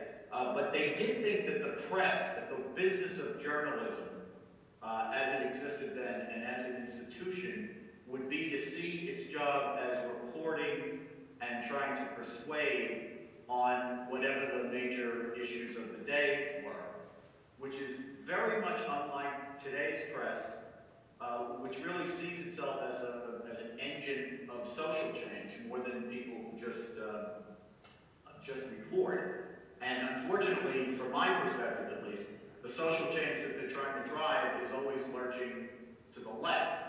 And as a result, what we have is a press with an ethos that prioritizes political narrative over just getting the facts straight. And the reason I think that we've been plagued with the kind of narrative like the Russia collusion narrative, which the more you look at it was actually based on very little, if any, really hard evidence, is because the narrative seemed right to the people who were reporting it, and that seemed to be much more important than the facts or the lack of facts as they developed. The framers also thought that the press and free expression, which was what the press is really, the free press is an instantiation of, they thought of them as having a role of informing the public on the important issues of the day. Again, that didn't mean that there wouldn't be partisanship, but the idea was that if everybody is interested in reporting their version of the facts, and you have enough people, a critical mass of people, who are just trying to get at what the facts are, that competition of ideas is the best way that we boil down to what reality is. And we believe that there actually was a reality, that it wasn't all relative. The framers, I think, may have hoped, somewhat naively, that partisanship in political parties wouldn't dominate the Republic as they have since the end of George Washington's second term. I mean, we basically had a two-party system since then, in a way that if you look at the Federalist Papers and a lot of the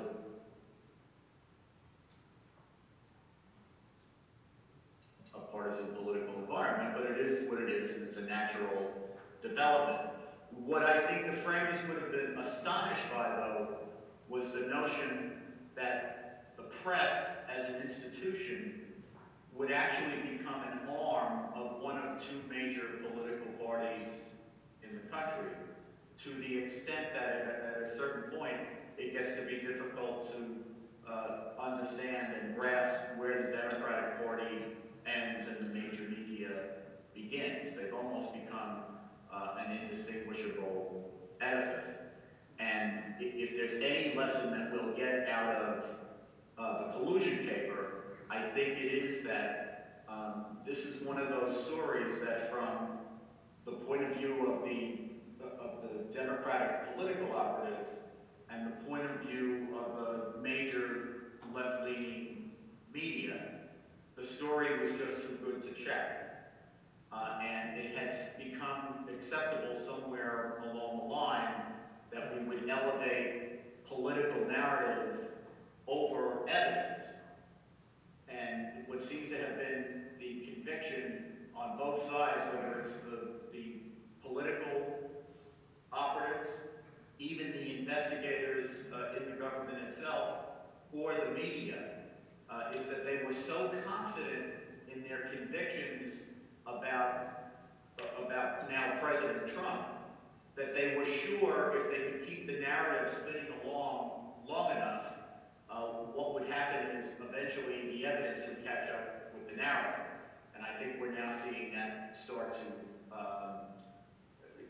we're seeing now how they did it and how it is starting to unravel. And I think that's probably the major development that we're seeing in the Senate Judiciary Committee proceedings now. Unfortunately, because the media,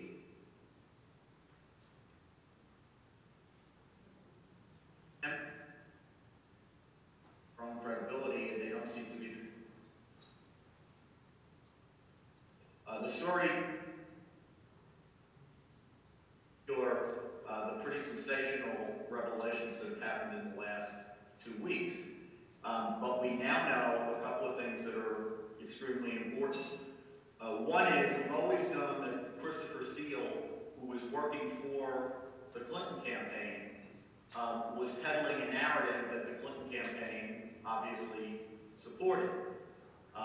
What we now know is that he really didn't have a network of Russian sources, as we were told all along, and he relied primarily on one guy who's been described in the papers that were submitted to the court as the primary subsource. We now know that that guy was suspected by the FBI of being a Russian asset as early as 2009. So if you combine that fact with the fact that in his private insurance business, Steele's clients included Russian oligarchs, to the point that Steele, who had been providing information to the State Department for a long time before the Trump-Russia opposition research that he did, the State Department's intelligence division essentially took the information that they got from Steele with a grain of salt because they thought that he was being spun and was basically providing a Putin-friendly view of the world. So the frightening thing I think that we should be taking from all this is that it looks pretty certain that the Russians had the ability to, and probably exploited that ability to infiltrate and penetrate the Clinton campaign. And it would be one thing if it was just an intelligence penetration of a political campaign. The frightening thing that appears to have happened here is that was the gateway to getting that information, that disinformation, into our intelligence database in the government, to the point that it was used to brief President Obama, it was used to brief President-elect Trump, it was used as the backbone for foreign intelligence surveillance warrants against Carter Page, and finally it was really the backbone of the Russia collusion narrative that not only overwhelmed our politics for the better part of 3 years, but really compromised the Trump administration's ability to govern, particularly in the first 2.5 years of its existence. So I think there's a straight line between the corruption of the role of the free media and our national security. And what it really comes down to is exactly what the framers were concerned about having a free press for in the first place, which is if a free people is going to have the ability to govern itself effectively and to make the kind of foreign policy and especially national security choices that it has to make in order to protect itself effectively, we have to have a press that goes back to the idea of reporting fact rather than a press that institutionally is attached to one of the two great political parties. So I'll leave that at that in terms of my remarks, and I'm happy to have a little bit of dialogue if we can.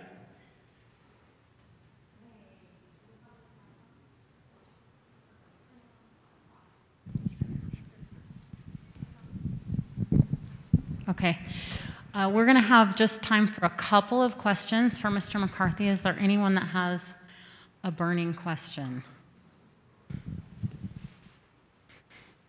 Come on. I know somebody has a question. All right, Mr. Bishop.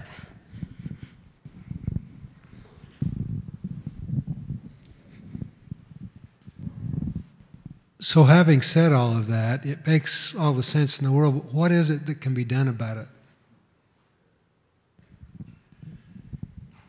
I'm afraid that this is one of these situations where, we always look to the law for an answer. As I understand it, by the way, the question is, what are we supposed to do about all this, which is, of course, the million-dollar question. And this is one of those situations where the law is really downstream of the culture. We have allowed, as a culture, we've allowed what what's happened to happen. We accept the media as it is, politicized as it is, and we've basically, if you look at the way the 2020 campaign is teeing up right now, it is almost not an issue at all that I can detect. That we have had what ought to be regarded, to my mind, as a Watergate level scandal. In fact, in many ways, the things that were most feared in Watergate, which spurred people to act against President Nixon, actually happened in the 2016 campaign. A lot of what Nixon was accused of doing was potentially using the FBI and potentially using the IRS against political enemies. That actually happened here in 2016. And it looks to me, at least, like a lot of the public is not very animated by that. Now, to be fair, we're obviously in a political campaign in the midst of a pandemic. And we have, at the moment, a lot of street violence and rising insurrectionist violence in parts of the country. We have people really hurting economically because of the pandemic. We have high level of job losses. The economy's done an amazing job, I think, in the last few months of bouncing back, but it's far from back to where it was back in February. So, people got a lot of things on their minds, and this is obviously not at the front of their minds. Nevertheless, it's simply a fact that if Joe Biden wins the presidency, what that means is the public has decided to put right back in business the regime that did all this in the first place. And I continue to think that the main collusion in the 2016 campaign was not Trump and Russia. It was the fact that the Obama administration put the intelligence and law enforcement apparatus of the government in the service of the Clinton campaign, which it turns out was probably penetrated by Russian intelligence. That ought to be a major, major scandal. But, I've written a book about it. I've probably written a few times a week about it for the last 3 years. If you go back to 5 years, if you want to go back to Mrs. Clinton's email scandal. But all you can do is report this stuff and try to put it out in front of people as accurately as you can. You can't make them care about it. And I don't know the answer to how do you make people care about it. Thank you. Okay, one more question. I'm going to go over here to Mr. Riddler.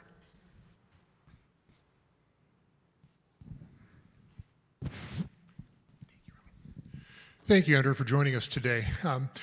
The election 4 years ago probably turned on one single event during one of the debates when Mrs. Clinton argued with Donald Trump, and Donald Trump responded back, "If I were elected, you'd be going to jail." And do you foresee anybody actually being held accountable for the activities that took place, the ones you've just mentioned?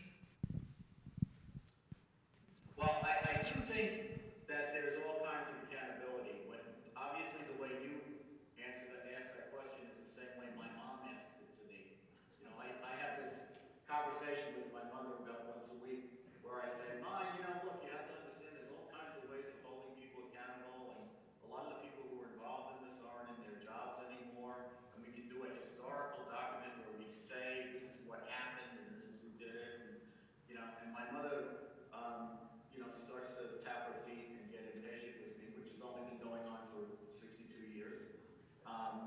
And then she wants to know who's being drawn and quartered at high noon at Yankee Stadium. She doesn't want to hear about other forms of accountability. She wants to know who's getting indicted. And I think one of the things that we have to come to grips with is that a lot of things that are in the nature of abuse of power are not necessarily violations of the criminal code.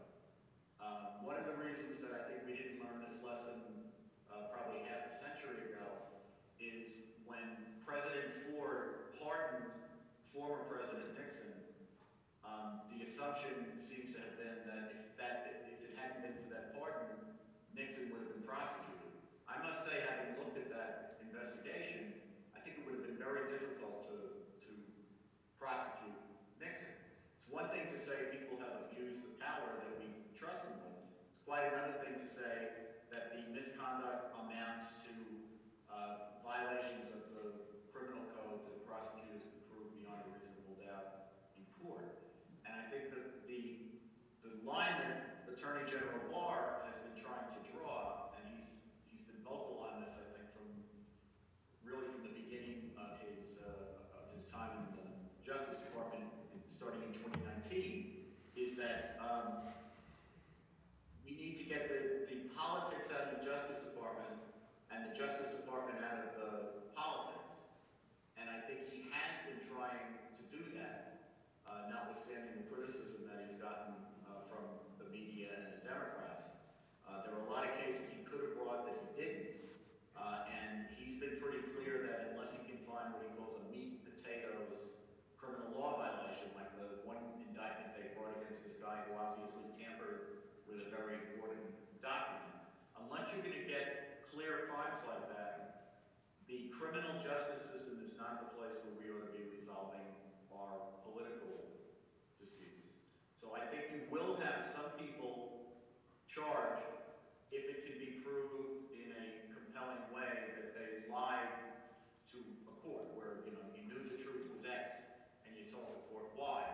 But there's a lot of gray area in this stuff, and the Attorney General has said that he's not up for the idea of inventing these extravagant, creative prosecution theories in order to try to rope high-ranking people into a case. That's the kind of thing that ought to be handled politically, not through the criminal justice system. So I have never been holding my breath for the big sweeping RICO prosecution that's going to nail everyone in the Obama administration. But I sure would like to have a narrative report that laid out in detail, as gory detail as we can have, exactly who did what. Andy, this is Chris Stewart. I don't know if you can see me or the audience at all, but I want to thank you for taking the time that you have with us today. No one has done a better job in all of our national media, I think, than you have in the last, as you said, 3 years, 5 years, on reporting not just on the topic today, but some of the other reporting and analysis that you've done. Incredibly important. As I said, no one has done it better. I loved your book, Ball of Collusion.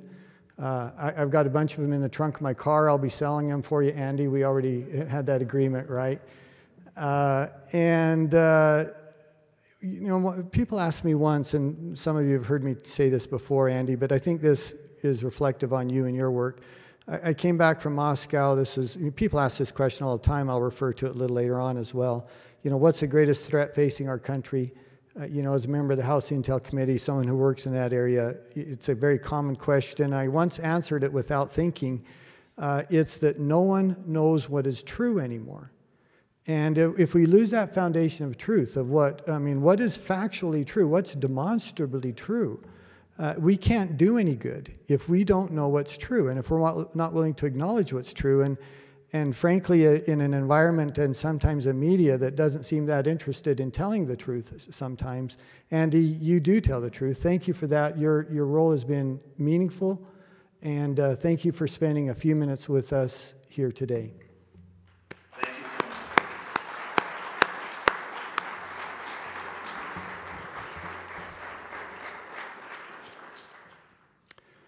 All righty, I was a B-1 pilot. We love to take great pride in, and again, many of you have heard me say this before, we would, even on very long missions, 20, 30-hour missions, drop bombs plus or minus 1 second.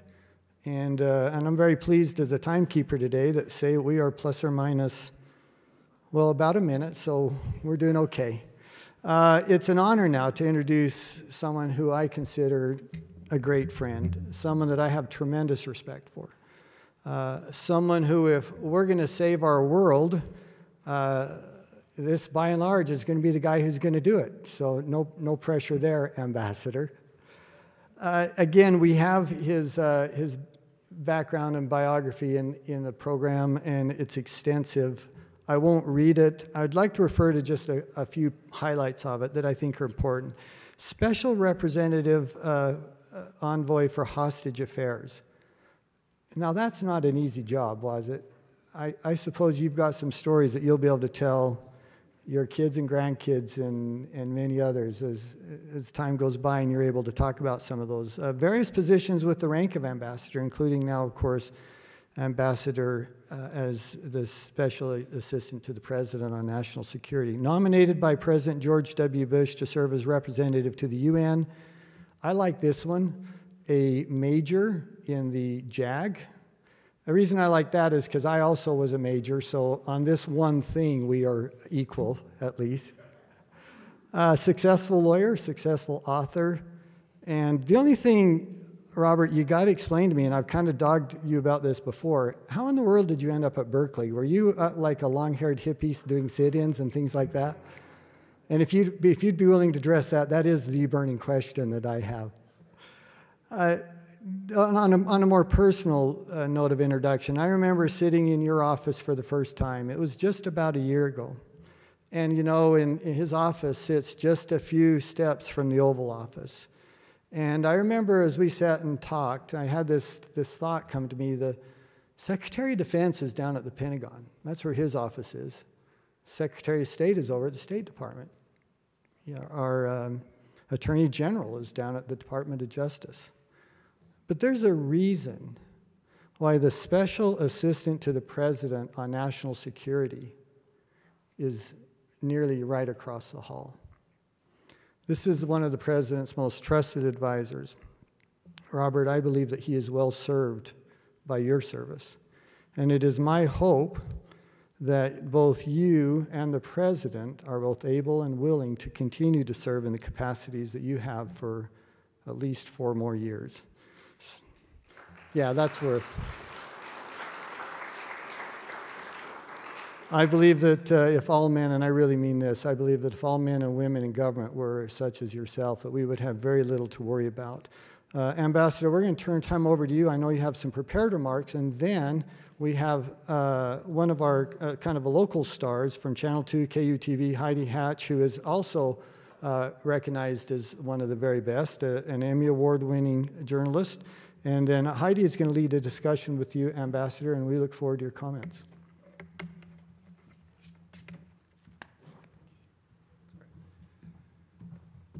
Well, Chris, thank you for that generous introduction. Andy was talking about his mom. It would have been nice if my mom heard that. I'm not sure it comports with the truth part of your comments just a few moments earlier. But thank you, and it's great to be here in Utah. Great to be with all of you.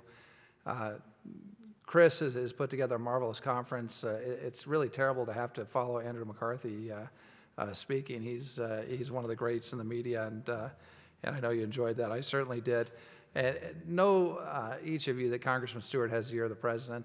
He spent a lot of time with President Trump. President Trump relies on his counsel and his guidance and wisdom, and he's done just a terrific job on the House Intelligence Committee. So under trying circumstances, that's not an easy committee to serve on, and especially over the past 3 years, as we heard from Andy McCarthy. So.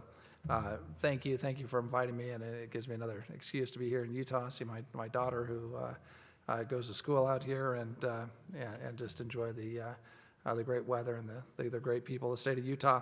So I bring you greetings to the 45th President of the United States, Donald J. Trump, and I want to thank you on his behalf. He knew I was coming out to this conference for all the prayers and support and good wishes that came from all of you and people across the country for the President. The First Lady is as they battled COVID, there's just been an outpouring of support. I can tell you also from world leaders that I've heard from over the last week. And I think the president's home. I think he got back yesterday afternoon.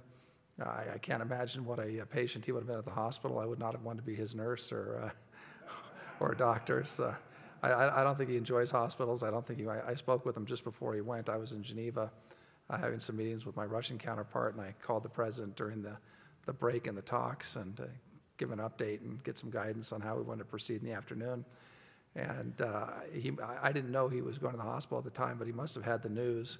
He was not in a great mood, and I'm sure he's happy to be back. I did see in the news that he's telling people, I spoke with the chief of staff, but he's telling people he feels 20 years younger. So I'm sure that the media that Andy was referring to earlier is thrilled with that. I'd like to spend a few minutes with you this morning talking about our strategic approach to China, which is presenting us with a generational challenge. President Trump's approach is rooted in a reappraisal of the threadbare assumptions that China's trajectory under the Chinese Communist Party, and particularly under its current leaders, it's an assessment that we've had on a bipartisan basis for many, many years, is accurate. For decades, conventional wisdom has held that over time, China would inevitably become more liberal, first economically and then democratically and politically. It's under this premise that the United States deliberately helped China develop technologically, economically, militarily, and academically. We helped set up research centers. We welcomed hundreds of thousands of their students. Over time, millions of Chinese students to our universities every year. We even authorized civilian nuclear cooperation. We granted China most favored nations trading status, even though China did not meet the political and civil rights standards required for that status. We advocated for China's membership in the World Bank, and it has since become the biggest recipient of World Bank support if you include contracts that Chinese entities receive from the World Bank. We welcomed China into the World Trade Organization in 2001 with vast concessions and trade privileges, with the understanding that it would remove trade barriers and open its markets to foreign companies, foreign products, and foreign services. Those are promises that even today China has not kept. We turned a blind eye to widespread technology theft by China, and we downplayed China's human rights abuses. We banked on the idea that through cooperation and engagement, China would change. And the reality is, we were wrong. Despite our best efforts, our hopes, and over decades of economic and political reforms in China have slowed, then stalled, and have now reversed. In the end, the People's Republic of China's rapid economic growth and increased engagement with the world did not lead to a convergence with a citizen-centric, free, and open order that the United States and our Western allies had hoped. Instead, Communist Chinese Party leaders have doubled down on their totalitarian approach, their mercantilist, state-dominated economy. China's conduct in response to the COVID-19 pandemic has erased any lingering doubt about China's intentions or its motivations. China has reaffirmed its allegiance to Marxism-Leninism, an ideology which in practice subordinates the rights of individuals to the rights and interests of the ruling party of the state.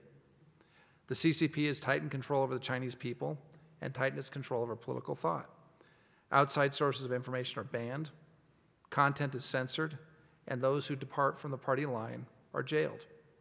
For example, nearly 500 individuals were charged with crimes for speaking out about the Wuhan virus, its effects in China, and the party's effort to cover up the disease. The CCP has imprisoned millions of Uyghur Muslims and other minorities in so-called vocational training centers. And while they're subjected to forced labor and political indoctrination in those re-education camps, their children are raised in party-run orphanages. Those Turkic Muslims not in camps are heavily monitored by millions of artificial intelligence-powered cameras. And U.S. investors have invested in the companies that make the cameras and develop the AI. Most recently, in violation of the international agreement to allow Hong Kong to remain autonomous until 2047, the party cracked down, imposing a national security law that enables the arrest of individuals for an exceptionally wide range and vaguely defined set of offenses, including so-called separatism, subversion, and collusion. This summer, an arrest warrant was put out under the same law for Samuel Chu, a U.S. citizen and the managing director of the D.C.-based Hong Kong Democracy Council. On the economic front, the CCP has directed the widespread theft or forced transfer of American intellectual property, costing the U.S. economy between $225 and $600 billion per year. And just a note, Chris Wray, when he spoke about this issue, called it, our director of the FBI, called it the single biggest wealth transfer in human history. The CCP unfairly disadvantages American businesses in the Chinese market or blocks them altogether, while subsidizing Chinese companies at levels that violate the rules of international trade, allowing them to expand and undermine those very companies that were blocked from coming into China and doing business, undermining them in their own home countries, including the United States. The PRC also states that it is looking for win-win solutions in international affairs and trade. But what we really see is a scenario in which China wins and the other nation loses. The CCP is seeking preeminence in all domains. As is stated in their premier industrial plan, Made in China 2025, the Communist Party of China plans to monopolize every industry that matters in the 21st century. Internationally, the party has invested billions in overseas propaganda operations. It collects data on millions of American individuals overseas through cyber attacks. Chinese telecom communications corporations such as Huawei and ZTE are required by law to share with the Communist Party all of the data that it acquires overseas. According to the Washington Post, a database was built by Shenzhen-based Zhenhua Data Information Technology, a firm working for Chinese defense and intelligence agencies, that includes profiles of over 50,000 high-profile Americans. These include my colleagues Peter Navarro and Matt Pottinger and other senior administration officials. China is also co-opting international organizations, forcing them to parrot Beijing's talking points and to install Chinese telecommunications equipment in their facilities.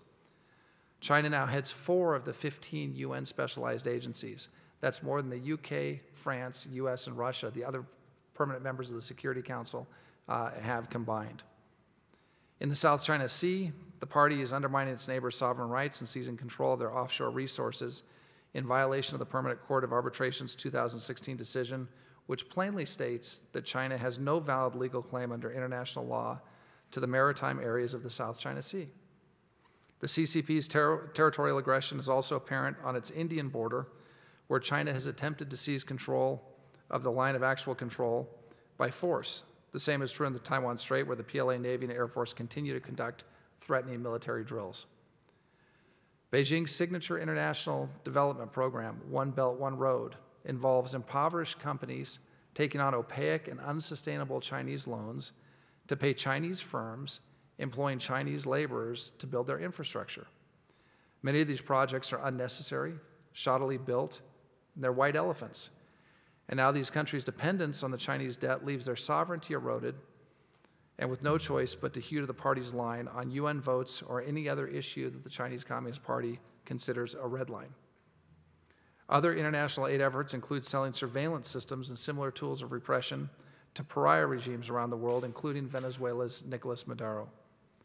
While China's carbon emissions are twice that of the US, last year America reduced its carbon emissions more than any other party to the Paris Climate Accord. The president rightly points out that those who attack America's exceptional environmental record while ignoring China's rampant pollution are not interested in the environment. By the way, the amount of garbage and plastic that is poured into the seas, especially the Pacific Ocean by China, is unprecedented and is creating an entirely separate environmental crisis for the world. The Chinese Communist Party's malign behavior, coupled with its penchant for breaking international agreements, including its obligations under the World Trade Organization, the 1982 Law of the Sea Convention, the 2002 Declaration on the Conduct of Parties in the South China Sea, and the 1984 Sino-British Joint Declaration on the question of Hong Kong, and many others, shows that its word cannot be trusted. The time has come to accept that dialogue and agreements will not persuade or compel the People's Republic of China to change. There's nothing to be gained from looking the other way or turning the other cheek. We've been doing that for too long. We must stand up to the Chinese and protect the American people, the American homeland, and our way of life. We must promote American prosperity, practice peace through strength, and advance American influence in the world. Under President Trump's leadership, that is exactly what we have done. Based on a clear-eyed assessment of the Communist Party of China's intentions and actions and a careful inventory of our own strategic advantages, the Trump administration has adopted a competitive approach to the People's Republic of China. That approach has 2 primary objectives. First, it's to improve the resiliency of our institutions, our alliances, and our partnerships to prevail against the challenges that the CCP presents. The second is to impose tangible cost in order to compel Beijing to cease or reduce actions harmful to the United States' vital national interests and those of our allied and partner nations. President Trump has taken decisive action to meet these objectives. He is working to prevent companies that answer to the CCP's intelligence and security apparatus. The Chinese telecommunications giant Huawei, for example, and ZTE, from accessing Americans' personal and private data and our national secrets. The administration has also imposed export restrictions on U.S. semiconductor technology and other exports going to Huawei and similar Chinese telecommunications corporations. Our democratic partners are starting to follow. Just last month, the UK joined democracies such as the Czech Republic, Denmark, Latvia, Estonia, Lithuania, Poland, Romania, and Sweden in committing to using trusted suppliers to build their future 5G networks. Carriers like Jio in India, Telestra in Australia, SK and KT in South Korea, NTT in Japan, and others have prohibited the use of Huawei equipment in their networks. The Trump administration is investigating and prosecuting economic espionage aggressively. Director Wray announced recently that the FBI is opening a China-based espionage or industrial theft case every 10 hours. With a total of more than 1,000 investigations into China's actual and attempted theft of American technology currently ongoing. And our allies are starting to do the same. We saw the French just arrest a Chinese agent in the past 2 weeks on industrial espionage. President Trump has limited the People's Liberation Army's ability to use student visa programs to steal American technology and intellectual property. They've been sending students under the cover of student visas to our universities, and I was told recently that at one point we had more PLA military officers studying in advanced STEM programs in the U.S. than American military officers. So they're getting sent home. The DOJ has recently charged several individuals with visa fraud for lying about their status as members of the People's Liberation Army while conducting research in the United States. President Trump has also moved to halt the investments of U.S. federal employee retirement funds in PRC companies, which do not comply with U.S. securities laws and ensure that Chinese companies listed on the American stock exchanges have to meet the same standards as every other listed companies. We had actually made exceptions in the last administration, allowing Chinese companies that don't comply with GAAP, that don't have public company accounting oversight board oversight, that don't have independent directors to continue to list on our stock exchange. It was unbelievable. Imagine John Deere or Caterpillar or one of our great companies going to the New York Stock Exchange and saying, we're going to list, but my brother-in-law's accounting firm is going to look over our numbers. They're not going to do an audited financial, but they'll take a look at it and make sure it looks okay, and we're not going to have independent directors. Other than that, everything's great and we want to be listed. That's what was happening, and it's not going to happen any longer. We've strengthened our ability to restrict foreign investments in U.S. companies that would threaten national security, and the Treasury Department is working with our allies around the world to help them implement a CFIUS process in their own countries too. And we've seen this as we've made it harder for the Chinese to buy our companies and acquire our technology. They're moving to our allies in Europe or Israel and attempting to buy those companies. And we're helping our allies understand that threat and respond to it. President Trump has been a leader in promoting religious freedom globally and protecting the American people from complicity in China's gross human rights violations, namely the largest incarceration of religious minorities since World War II.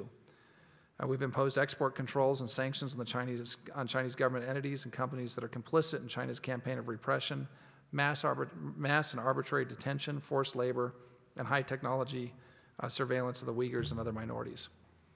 President Trump has condemned China's crackdown in Hong Kong, which violates its treaty obligations with the United Kingdom, and that treaty, that joint Sino-British declaration is lodged at the UN. China has ignored it.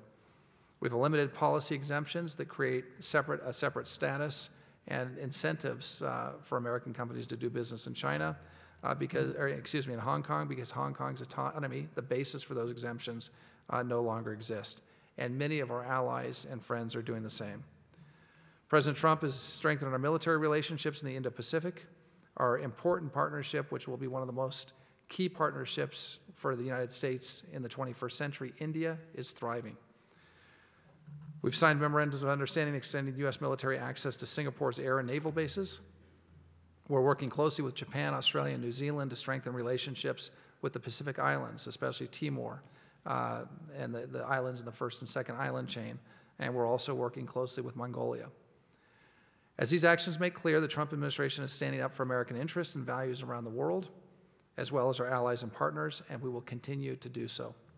Even as we compete with the PRC, we do welcome cooperation where our interests align. The United States has a deep and abiding respect for the Chinese people and enjoys long-standing ties to that country, including our alliance in World War II. The recent Phase 1 trade deal, which has in part become overcome by or overshadowed by the COVID-19 pandemic, is an example of how through hard-nosed diplomacy, we can work with China. We believe that our strength and our efforts to protect our national interest will not lead to conflict or confrontation with China. Our nation will set clear guideposts for the Chinese to deter attacks against us and our friends and allies. Conversely, weakness in the face of Chinese assertiveness and aggression is provocative and will only invite further encroachments on our national interest, potentially leading to conflict. Peace through strength has been proven throughout history. That policy is exercised with modesty by the Trump administration will protect us from the Chinese Communist Party and all threats that we face from around the world. Thank you very much. God bless you, and God bless America.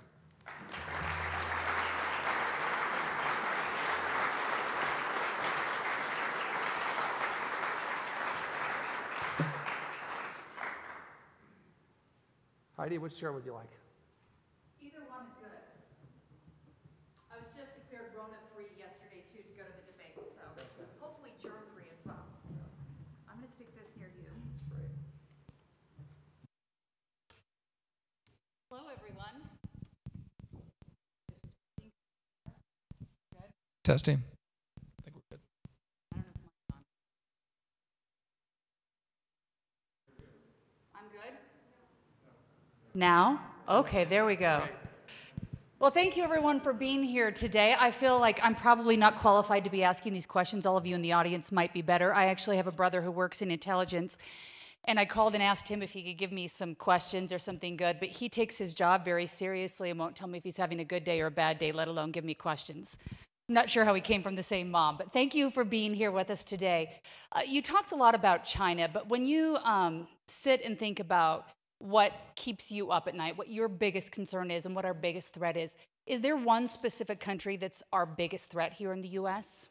Thanks, Heidi. That's a great question. It's one that I'm asked often. I'm sure Chris and others of you, Congressman Womack, others are asked that question.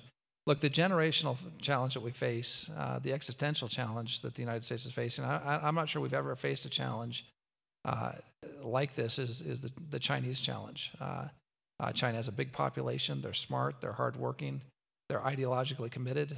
They have vast resources, and it's going to be a heck of a challenge for us, for our kids, and for our grandkids to face. We'll prevail because we're the United States of America, and we always do. But that's a big long-term challenge that we're facing.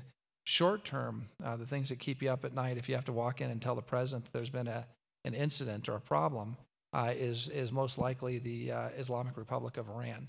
Iran is under tremendous pressure because of our maximum pressure sanctions campaign. We got out of the disastrous JCPOA, which was literally funding civil wars and proxy wars across the Middle East, from Yemen to Syria to Iraq to Lebanon to Libya, and we've gotten out of that. We've choked off the funds to the Iranians, and we're having success there. But as a result of our tough actions against the Iranians,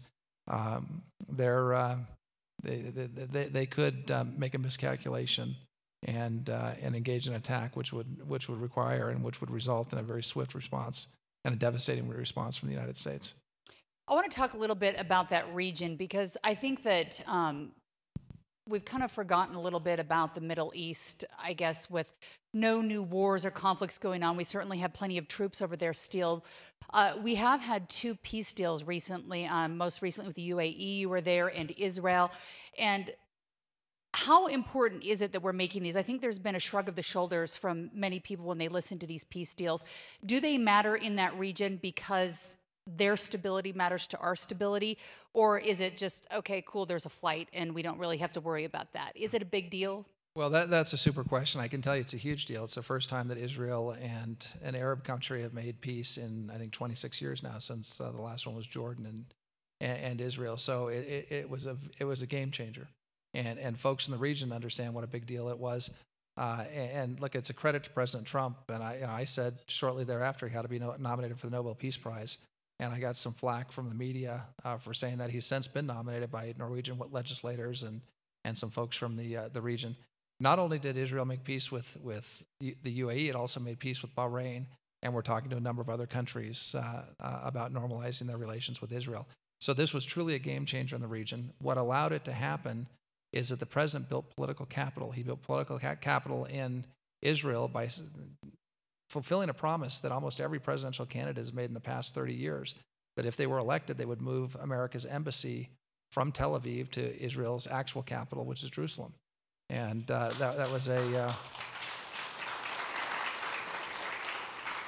That was a huge accomplishment, and he did that in the face of all of the experts, all of the foreign policy elites saying this will lead to war, it'll lead to unrest. He recognized the Golan Heights, so he developed political capital in Israel.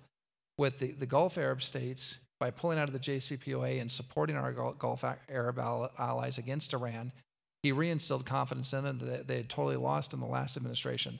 So we had a lot of political capital. Now, most politicians don't want to use their political capital. They like to nurture it and look at it and take care of it and protect it and save it.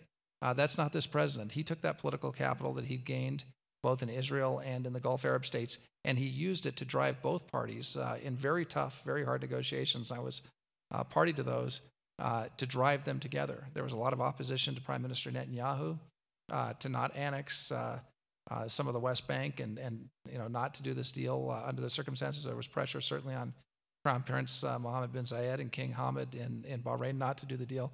But the president used the capital he developed, he drove the deal, and now that deal has been a game changer in the Middle East. And you see that, I'm assuming, as a good thing. We were looking at this, and I think there was a lot of shock and dismay by many politically when the president did make that decision to move the capital to Jerusalem.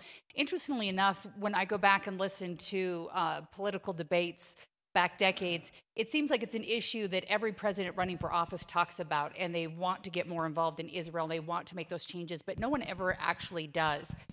The president's done so now. Is there anything that's a repercussion that we have to worry about because of that? Because we've obviously seen some good steps, but are there steps backwards too that have come from it? I don't think there are steps backwards, but excuse me, what I've constantly said from the start of this deal is that it took a lot of political courage, not just from the president, but from Bibi Netanyahu and from Mohammed bin Zayed and from King Hamad. If you think about peace deals, Anwar Sadat didn't survive the peace deal that Egypt made with, he was assassinated, Egypt made with Israel. Yitzhak Rabin was assassinated in Israel. And so it took real courage from these leaders, and we hope that won't happen. I don't think it'll happen. They're very capable countries and allies with strong governments, but it took some real courage, and we're trying to press some of the other countries in the regions. Some of them are not as capable as the UAE or as Israel or as Bahrain to take that leap for peace. But I think it's going to be transformative for the region. I think you're going to see commerce extending between the UAE and Israel in a big way. I think in some ways it's going to help us on the China front because China had started investing in Israeli tech startups, and Israel has now become kind of the new Silicon Valley or the new Utah Valley or Boston corridor. A lot of startups from these young Israelis who go to the IDF and learn cyber and learn computer skills and then go out and start their companies. The Chinese were starting to invest in some of those companies, and that was dangerous to us. What you're now going to have is a flood of UAE investment, and the UAE has a $2 trillion sovereign wealth fund, just one of them, that's looking to invest heavily in Israel in the tech sector. So it's going to have the benefit of helping the Israelis obtain capital, helping the UAE get a great return on its investment, but also pushing the Chinese out of their nascent efforts to invest in Israel. So I think they're just tremendous advantages. I think it's going to be transformative for the region on an economic front. The other thing that's going to be neat that people haven't paid attention to on this deal is there's a mosque on the Temple Mount called the Al-Aqsa Mosque, which is a very holy site. Many people say it's the third holiest site in Islam. And up until now, Muslims from outside of Israel had a very hard time accessing the Al-Aqsa Mosque to go worship.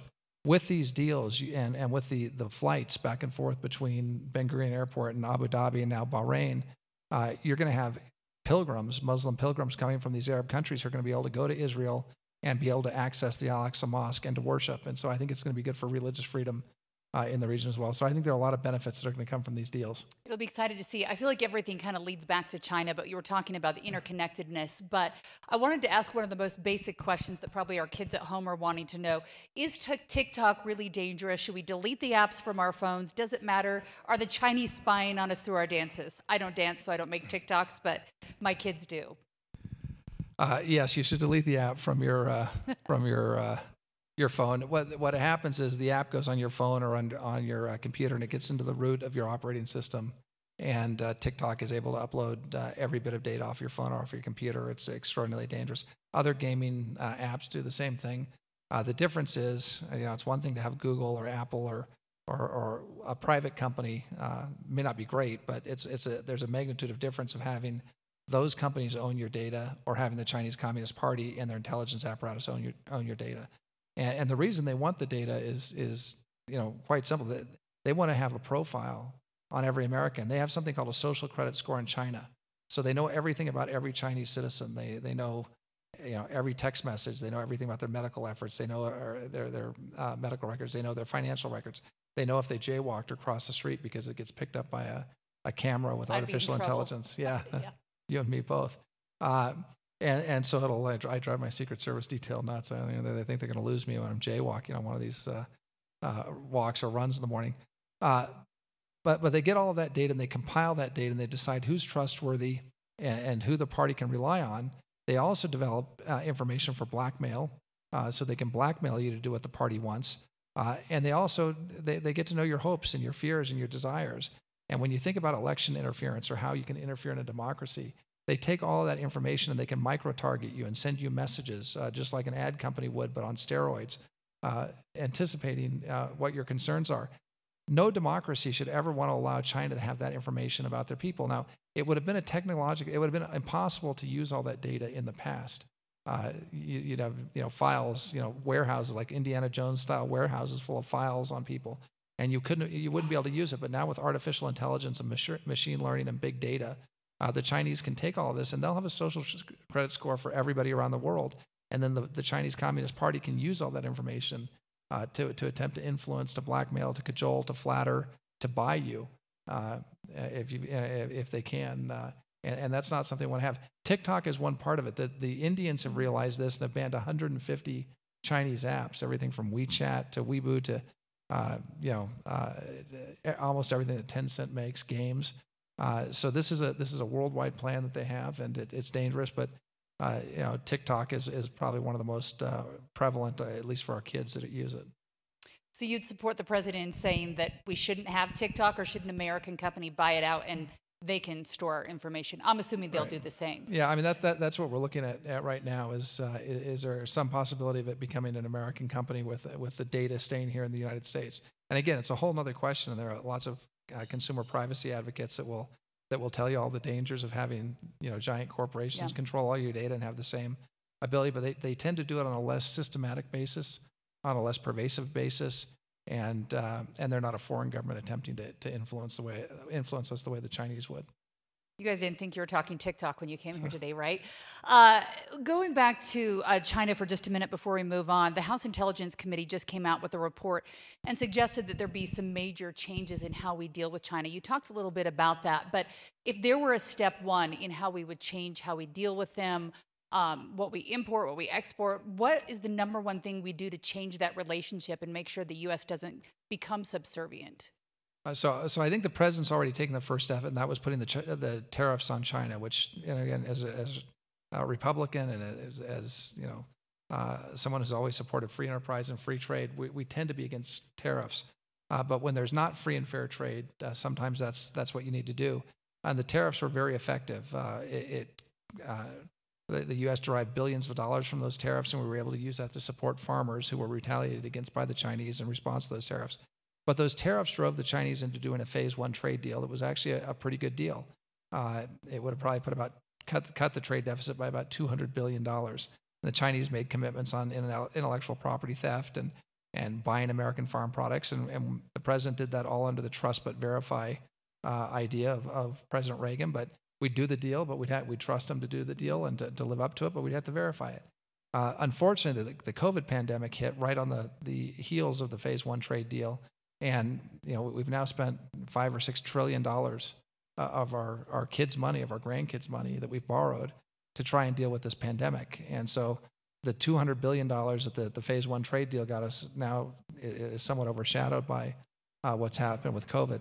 But getting having free and fair trade with China and putting tariffs on them when they abuse us, when they steal our intellectual property, when they engage in dumping and currency manipulation, all their other tactics to prevail, is number one. Number two, the president's a strong proponent, and I've always believed in peace through strength. I think Ronald Reagan showed that with the Soviet Union. He built a 600-ship Navy. He restored American defenses. He engaged in the biggest defense buildup ever. The Soviets couldn't keep up with us, and we ultimately won the Cold War. We've got a different kettle of fish here with the Chinese because they have resources that the Soviets never had. They have an economy that's stronger. They have more people. They have more technical, in some way, at least a manufacturing technical aptitude. The Russians always had great scientists, but couldn't manufacture on the scale that the Chinese can. So we've got to rebuild the military, and the president started to do that. We've spent $2.5 trillion on our military over the past 3.5 years. We've got to build a 355-ship Navy. We have to match the Chinese on missile technology and hypersonics, on ballistics. We're building some great planes for our Air Force now, and even new generations of planes that are coming forward, both in the bomber and the fighter front. So we've got to remain strong so that we deter the Chinese from ever believing that if they did engage in a conflict with us, that they could prevail. As long as they know that they won't prevail in a conflict with us, that will keep them in some sort of check. You mentioned Russia and the Cold War, and I think when we were all growing up, we were thinking about bomb shelters and warheads and submarines. But now when I think about Russia, are their words and their propaganda more dangerous now to us here in the U.S.? We see stories on a daily basis coming from the European Union where they have massive propaganda campaigns. Obviously, we've had Russia investigations here. We're headed into another election. Are they controlling us through social media and the stories they're pushing out? Look, I don't think they're controlling us. I think there's no doubt that the Russians engage in propaganda efforts against us. They want to divide us as a country. I think just watching Andrew McCarthy, I think that was probably the most successful espionage operation ever run by any country. They, with very little money and a couple of internet trolls and Chris Steele, they were able to tie the United States up for 3 years with this idea of this massive Russian apparatus. And so I think that Bill Barr and hopefully we'll see what happens with Mr. Durham and we'll hopefully get past that. But the Russians are a danger. They use propaganda against us. They believe, Putin believes that the fall of the Soviet Union was the greatest geopolitical catastrophe of his lifetime. I'm sure for him as a KGB officer it was. And so they're not our friends, but there are areas that we can cooperate with the Russians. We'd like to get an arms control deal with them. I was in Geneva talking to my counterpart on Friday, delivering a tough message on election interference. And what concerns me most about election interference isn't the internet trolls that exist in St. Petersburg and other places, but it's some sort of hack on our election day infrastructure, trying to change vote tallies, trying to go onto Secretary of State web pages and causing them to shut down, getting into voter registration rolls, things of that nature. And by the way, it's not just the Russians that are looking there, have the capability to do it, or are looking to influence our elections. It's the Chinese, it's the Iranians, and it's other countries. Attorney General Barr said the Chinese are a far greater threat when it comes to influence operations because of their pervasive involvement with local and government officials, sister city arrangements, the wining and dining of mayors and governors and councilmen and senators and congressmen, and the Chinese influence in America on a political, from a political standpoint, is a couple of magnitude above what Russia can do with its internet propaganda and its Facebook ads and that sort of thing. So look, we're concerned about the Russians, we're concerned about the Chinese, we're concerned about the Iranians. When it comes to our elections, we're going to keep a close eye on it. We've put more money into election security than any administration in history, and I've got a lot of confidence in our secretaries of state, both Republican and Democrat, across the 50 states. Department of Homeland Security, and those that are going to make sure we have a free and fair election. I think we're going to do fine come November 3rd, but it's something we have to keep an eye on.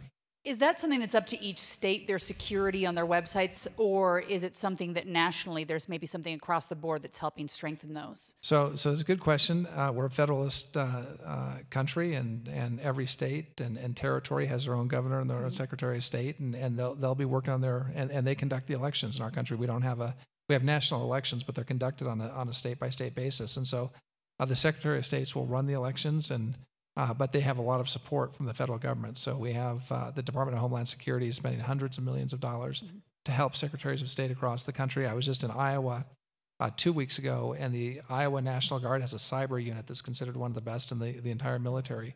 And that Iowa Guard cyber unit, and these guys and gals all come from top companies, or the IT managers for Procter & Gamble or John Deere, or the big companies that have impressive computer networks in Iowa. They're spending a lot of their time now away from their companies, and we appreciate the companies and all of you who, that own and run businesses and let your guardsmen and women go off and do their duty. We're grateful for it. They're working very, very closely with the Iowa Secretary of State to make sure that Iowa has a very robust cyber defenses on election day, and we have guard units, and the military is doing that across the country in all 50 states. So the elections are run, and the ultimate responsibilities with the Secretary of State, but there's a lot of support from the federal government. And here in Utah, it's the Lieutenant Governor, I believe, who runs that. When we think national security, we're usually looking beyond our borders and across the oceans. But here in the U.S. right now, we have a lot of civil unrest or discord. I can't remember a time where you see cop cars burning on the streets of Salt Lake City, let alone in other cities. There's issues between race, there's issues of religion right now, there's issues of extremes, the far left and the far right, and white supremacy and Black Lives Matter.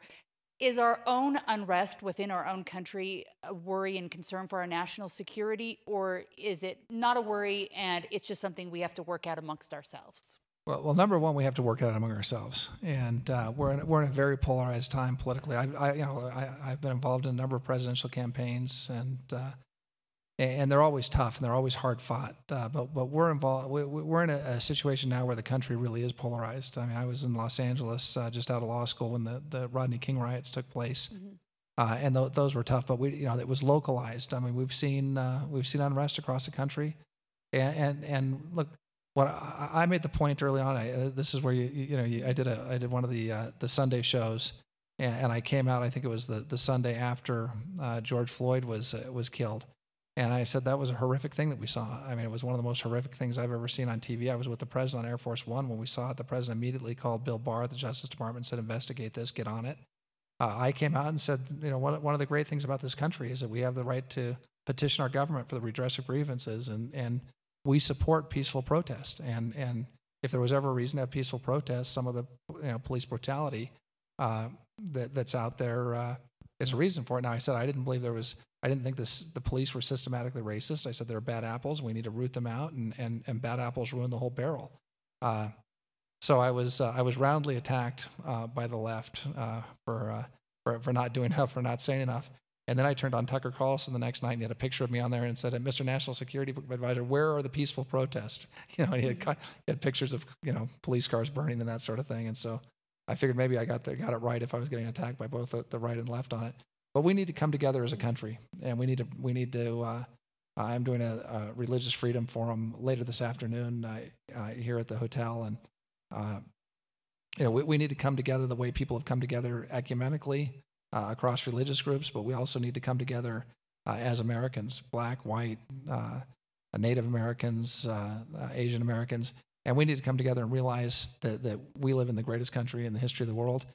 When you're overseas, and I can promise you this, when you're overseas serving in uniform, as many of you have that are out in the audience, and you've got an American Army or Air Force or Naval uniform on, no one cares what your religion is. No one cares what your color is. No one cares what your political preference are. They just see you as an American, and for good or bad, and that's how we've got to start looking at ourselves. So I think some of our foreign adversaries have been heartened by what they see, by some of the unrest, and hope that means that America is getting weaker. I would never bet against the United States. I think we're going to come together out of this. We'll get through this election, and we'll come together as a country. And I've got high hopes and great confidence in the future of the United States and the American people. And so I think we'll get through a tough time, but our adversaries shouldn't take any solace from what they've seen. One of the things I mentioned right after the Floyd killing is the difference in the Floyd killing, which was terrible, is that it was being investigated. The killings that you see in Hong Kong and in Xinjiang are sponsored by the state, and they're being covered up, not investigated. And that's the difference between us and our adversaries who'd like to paint some sort of equivalence between what happens in America and what happens overseas in authoritarian and totalitarian countries. Do you have any concern about the weeks that follow after the election? I think we've become accustomed here in Utah to elections taking a little longer because we have those mail-in ballots and races are close, so you may have to wait 2 or 3 weeks. Is there going to be concern about unrest after the election while we wait, and we're not used to waiting? We're used to calling an election before everyone's even voted? I hope not. I think we're going to have we'll have a free and fair election. We'll get a result, and the American people will live with the result, and all the candidates. The president will live with the result. Former Vice President Biden will live with the result, and we'll go on, and our political differences will remain. But we'll run a good election, and we'll get a result, and we'll elect a president. Either President Trump will be reelected, or President Biden will be elected, and we'll go from there. But I think we're going to be fine. I have like 30 or 40 more questions, but we are out of time. I'm going to let you have the final say here. Is there anything you want people to know? Well, thank you, Heidi, and those were great questions. I do a lot of the Sunday shows. You should go on. You should have your own Sunday show nationally, not just not just in the Salt Lake market. Those were great questions and a great interview. Thank you. No, listen, we've got a great country. We have a great president. We're putting into effect policies both domestically and internationally that are making America stronger. We're bringing peace to the world. We're bringing our soldiers home from places like Afghanistan and Iraq. We've got peace treaties that are happening in the Middle East, and there are going to be more. We're rebuilding our defenses. We're going to be up to any challenge that's presented by Russia, by China, by Iran, by Venezuela, by North Korea. The president's firmly convinced, I'm firmly convinced our best days are ahead of us. And America's got a strong future, and it's because of people not in the Capitol, not in Washington, not people like me working in government. It's folks like you who are out in the private sector and out in our states, making our country strong and vibrant and creative and innovative, and we're going to stay on a winning streak throughout the rest of it. This is not going to be the decline of America. This century is not going to see American decline. It's going to be another American century, and I think the president's confident in that outcome, and I am as well. So thank you very much. All right. Advisor, ambassador, I was trying to figure out what to call you O'Brien. Thanks so much for your time. Thank you, Heidi.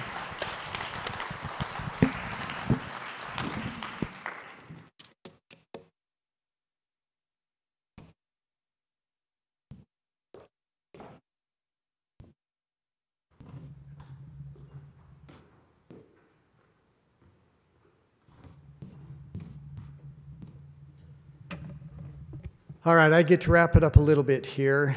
And of course, the first thing I need to do, Ambassador, thank you so much. Marie and Lauren, the ambassador has his wife and one of his children with him. Something that you didn't get to hear me say earlier, but I want to say to you as well. It's something I said to my wife, Evie, to both of you. Thank you for being willing to sacrifice so that Robert can do the work that he does. And your service to the country is every bit as important and equitable as anything that he or I or anyone else will do. Thank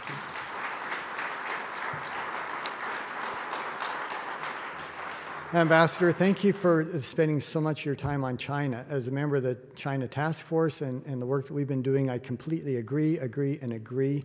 You have a lot on your plate. It's not like you can say, well, I'm going to focus on China and let everything else just go. It doesn't matter. Of course, that's not true.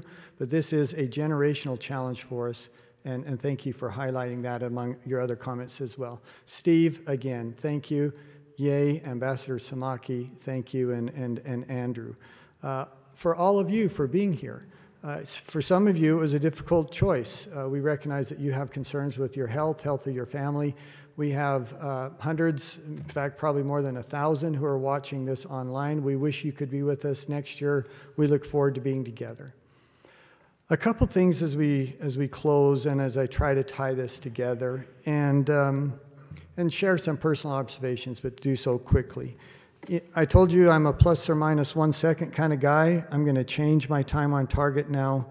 Is 12:02:37. We'll try that. So giving myself an additional 2 minutes and 37 seconds. I was at a high school class, something I love to do. I do it frequently. You go talk to the government class, talk to the young people. It's fun. It makes you believe in your country again. A student asked me a question that I've been asked 1,000 times, and I'll paraphrase it, but this is essentially what he asked. He said, "What can I do to make America better?" And I answered him quickly and without thinking about it, and it was a way I didn't anticipate, but it's true. I said, when someone tells you that America is inherently evil, don't believe them. And I know, look, that's becoming a radical idea. It's becoming controversial to defend our nation. But I stand as a witness that America is good. And so do all of you. Our country has been the greatest force for good in the history of the world.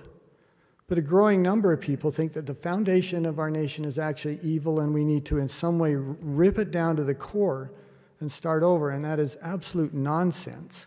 And I'll say it again, I believe in the goodness of our country. Though imperfect, and that's an important caveat, we're not saying we're perfect, we never have been. But we try to get better. We look at the things in which we have failed. And look, slavery as a prime example was a moral stain upon our nation.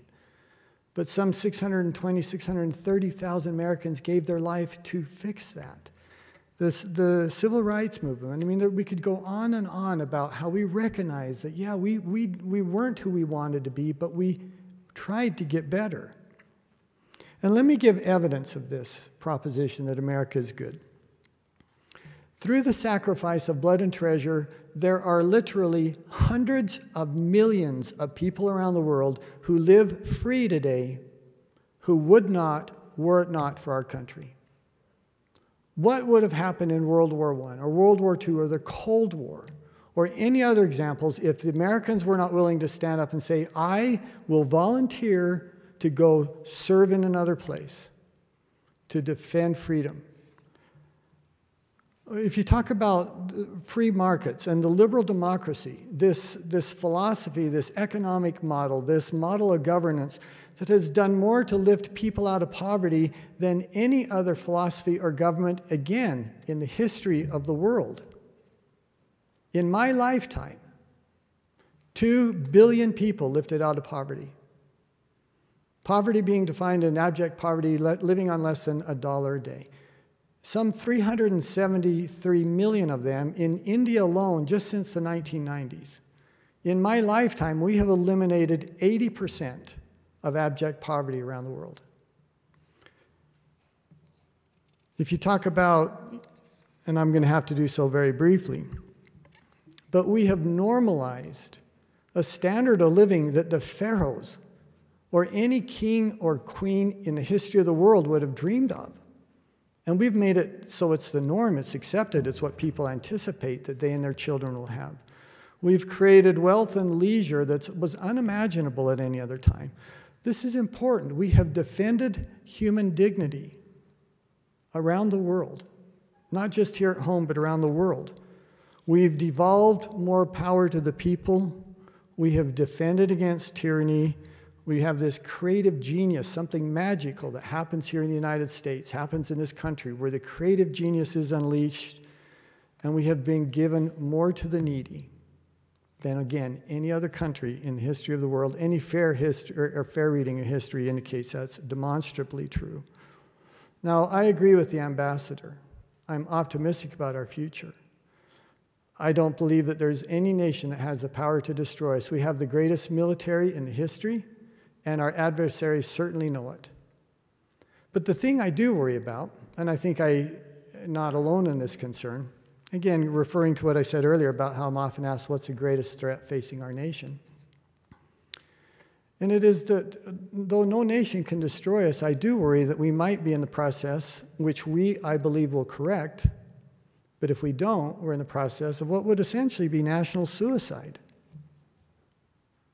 And then once that happens, that's when our adversaries will act. And there's a pretty good illustration of that from just the last year.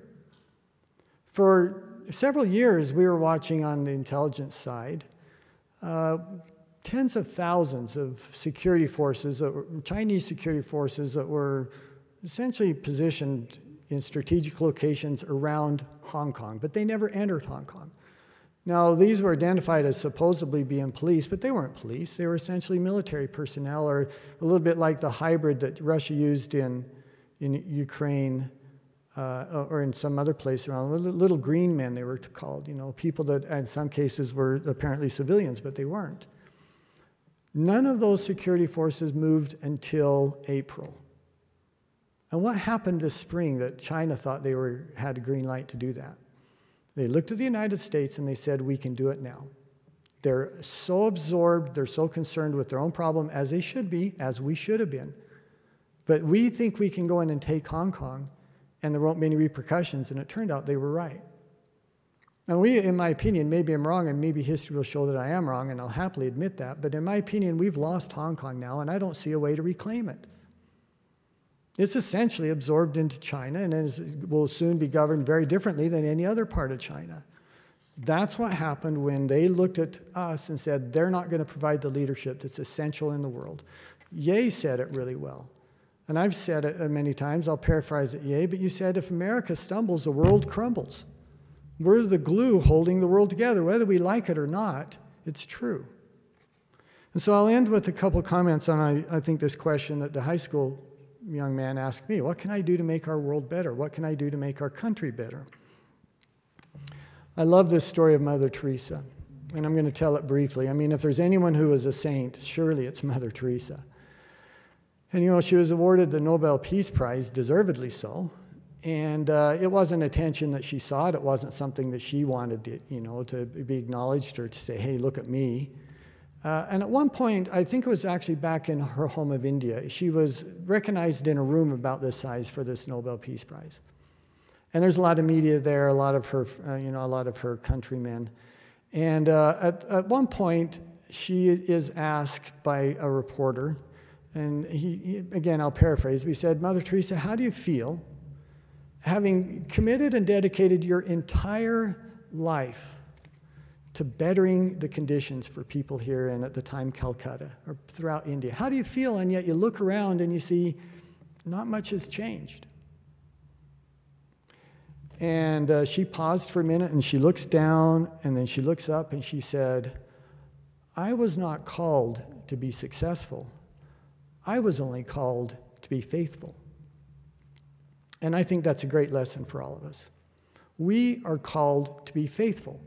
We are called to stay in the fight. We are called to do everything we can do. Most of us aren't going to be the President of the United States. Most of us aren't going to be the National Security Advisor, those unique individuals who truly can make a difference in the world. Most of us live in a much smaller world where we can only do little things. But I love this quote also from Helen Keller, where she said, I long to accomplish a great and noble task. All of us do.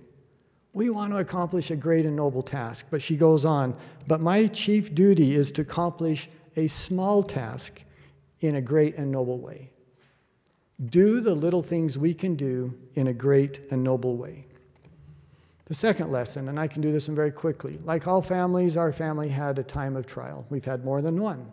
We've had several, maybe many.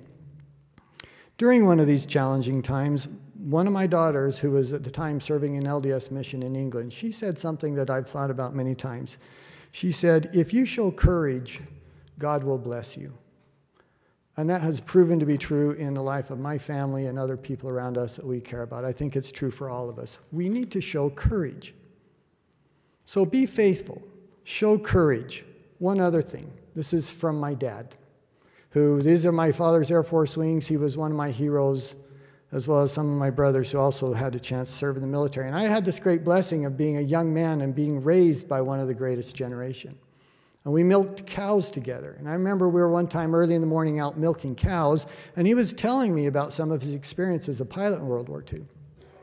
And the fear and the anxiety that he and my mom felt. And I remember saying something to him, essentially, again, I'm a young man. I said, well, Dad, it wasn't that big of a deal. I mean, surely you knew that we were going to win the war. And my dad said, no, no, no, Chris. I can hear him in my mind. No, no, no, Chris. We did not know that. Remember the defeats that we'd suffered again and again in the first 18 to 20 months of the war. We did not know that we would win. We were sending young men into combat without boots, and they were training with broomsticks because they didn't have rifles. We were sending them up against the greatest army the world had ever seen. We did not know at that time that we were going to win. And yet millions of young Americans went into that battle with the faith that we could do something, not knowing and not having the assurance of how that would work out. They showed great courage. They were faithful. Last thought. People say to me all the time, in an offhanded way and sometimes in a more sincere way, hey, I want you to know I'm praying for you. I appreciate that. I sincerely do. But I always say to them, pray for our country. Pray for our country. So be faithful. Show courage. Jump in the fight, even if you don't know for sure how that fight works out. And at the end, pray for our country. Defend America. I will never not stand for our flag. I will never not place my hand over the heart for our American flag, representing the sacrifice of those who have given everything they could. Abraham Lincoln said, and I love this quote, it's part of his second inaugural, it's on the wall of my office in Washington, D.C., where he called America the last best hope on earth. It was true when he said it. It's still true today. Our job is to make it true for our children and our grandchildren. Thank you for being here and participating with us today. God bless you all. And as always, God bless the United States of America. Thank you.